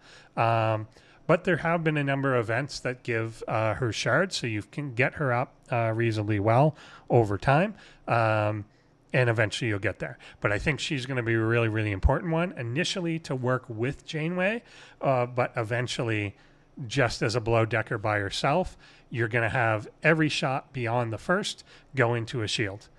And her ability to just cover all of that, I think she maxes out at 25%, which is more than you need because your shield already does 80. So it's weird in that sense. It's actually overkill. So once you've got her at tier 3, tier 4, that's all you're ever going to need to be able to max everything out to 100% shield with her, except for the first shot. So she works like Janeway does. I should mention, I go back, I don't know if I did for Pike because I brought it up when I was talking about other things, but he's got the shield mitigation from round 1, but he starts at only 4%, and then you need to add the synergy. So I kept bringing up the S&W synergies. That's why he benefits a ton from the synergy. That the more synergy you give him, the more shield mitigation he gets, and unlike Janeway and the rest, he doesn't have the after the first shot, he works from the very beginning. But you can only get him up to 14%, not to 20%. So having him above and then Carol below, even at level 1, is going to bring you up to full shield mitigation.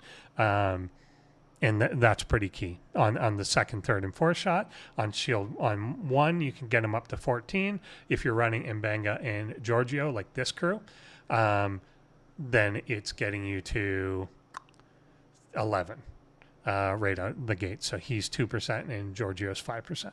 So really good. And then Carol comes in and takes you to 100. So yeah, didn't explain that fully at the time. Joaquim, amazing. He is mislabeled. So a lot of people still don't know this because it says it so clearly in his description.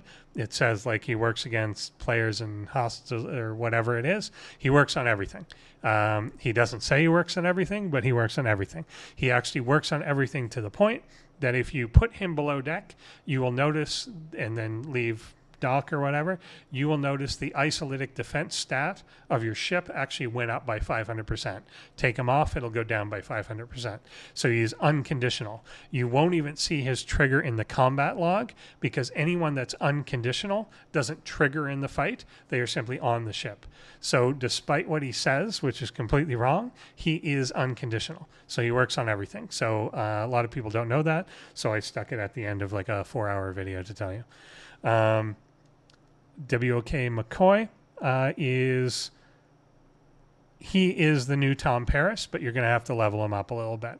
So he's going to go into the same S category here. He's got the same sort of below deck mitigation, but he gets to a higher number than Tom Paris does. So if you're looking for that extra mitigation, once you've got him high enough or maxed out, he's going to be the way to go. Probably going to take a little bit of time to do that. But once you do, he's going to be the Paris replacement.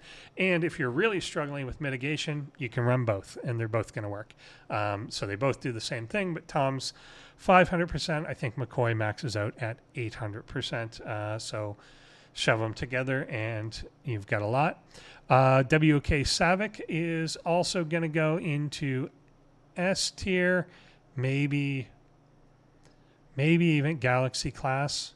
Probably not quite. There's too many other isolytic things to let her be there on her own, and she doesn't give extra bonus. Although I put Harry up there. Yeah, I think maybe she does. She maxes out at like 70%, which is quite a bit above what anyone else is doing below deck. So I think she's definitely going to be a mainstay there, and she's going to be on pretty much everything. It's probably, again, going to take a while to max her out, given that she just came out recently. But eventually people will get her there. It'll go, and that's a lot of extra isolytic damage that she's giving, and that's definitely going to be worth the spot the vast majority of the time, so we'll leave her in the Galaxy class there for now. Unfortunately, doesn't do armadas and stuff, but there's only so much one girl can handle. Scotty is... They actually changed his description from what they first said. He now reads that he gives bonus FKR Armada loot. Originally, he was just shown to give Armada loot, but they now say FKR Armada loot, so that's probably fine. He'll give like bonus to that if you're kind of tagging along with your alliance or you're doing some of the solos. Presumably he should still work in that to give you bonus. So if you're finding those easy and just want the credits, then I think he'll be good. His good ability, though, is going to be the below deck enemy shield bypass, which again, other things like this slipstream drive, quantum slipstream drive, are really good at shield bypass anyway, and you've got other things like Pike. His officer ability is shield bypass, but if you can get that shield bypass higher naturally without needing the time for something to activate, then it may make other forbidden techs or something viable, and you won't be like addicted to that shield bypass one too. So I'm gonna say he's potentially an S, but you might need to... Yeah, you might need to level him up a lot to be worth it. Like, again, you're going to have to... A lot of these guys are more viable when they're maxed. Like, when they're not, it's not quite getting you where you need to go. But particularly if you're using it in conjunction with other things, you can just get to a point where at the very start of the fight, you're just ignoring your shield from the moment you start. And that could certainly be really helpful. So I don't know if he's quite an S. Maybe he's more an A, but I think he's got potential to be there. Worf is kind of nothing. Maybe he'll send him on an away team, something like that. He'll come back with the Bat Left trophy. You're useless. Yuki used to be much higher as the mission hostile one. I don't think she is anymore because she takes time to drain the shield, and Tal can usually get you where you're trying to go faster. but she's still got some use on that shield drain. She's also got some use on the station defense, just draining your opponent's shield. But again, it's not, you don't have the time to get there like you used to. If things elongate a little bit more than it would, but because Tal's going to work in a certain number of rounds, there's kind of not a space for Yuki in the same way anymore. But you could probably find something. Zara is going into useless. We'll just Zhao, just because he gives synergy. If you're using Yuki, you're going to use Zhao too, probably, and Marcus. But meh, whatever. To increase that. And then the last one, where did I put Alok? We're going to have you in the same area that he is specifically good when you are fighting specific things, but not overall useful. So yeah, probably a B. So if you're fighting a specific hostile type and you know that, then Zeph could be particularly useful as a below deck for extra apex damage. The officer ability is to apply a random state to your opponent, which, you know, whatever, same as Dr. Tana does, but I don't know. I just don't want that. Like, I want, if I want a state, there's people that apply the state.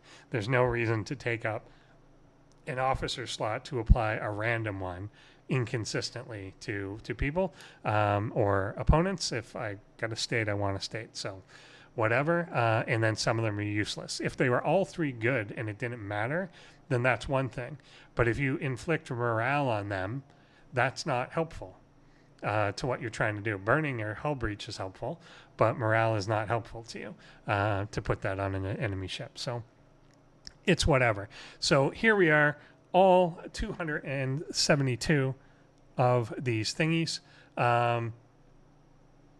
Here's kind of, I think I largely agree with myself on this. The only one maybe I would do, I think I am going to demote you for a moment just because I think it will be maybe more niche, but I'm pretty good with most of these. I'm curious what people think below. I'm not a huge minor person, so I just kind of went with the best of class in this and lower on the rest. And I am a big PvP person, so a lot of these are the PvP focused things, but things that kind of ended up in the top are usually dual use or just kind of really universal use.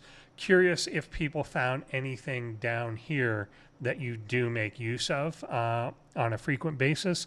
There's certain things that, like I said, are really gimmicky, but I know that there's some officers that just in a specific spot, a specific level, specific thing in the game may become useful to you. If there's anything I've kind of put particularly in the useful or D bracket that falls in that category, it would be great to see a comment on that sort of thing below to see what people think. But yeah, let me know if this was useful. It was longer. I knew it would be long, but it was longer than I expected. I think the first time I did this, it was over 2 hours, but we're over 4 on this one. So hope people do appreciate and learn from it. And hopefully doing an alphabetical order can help you jump around and find the ones that were useful to you. And thanks for watching.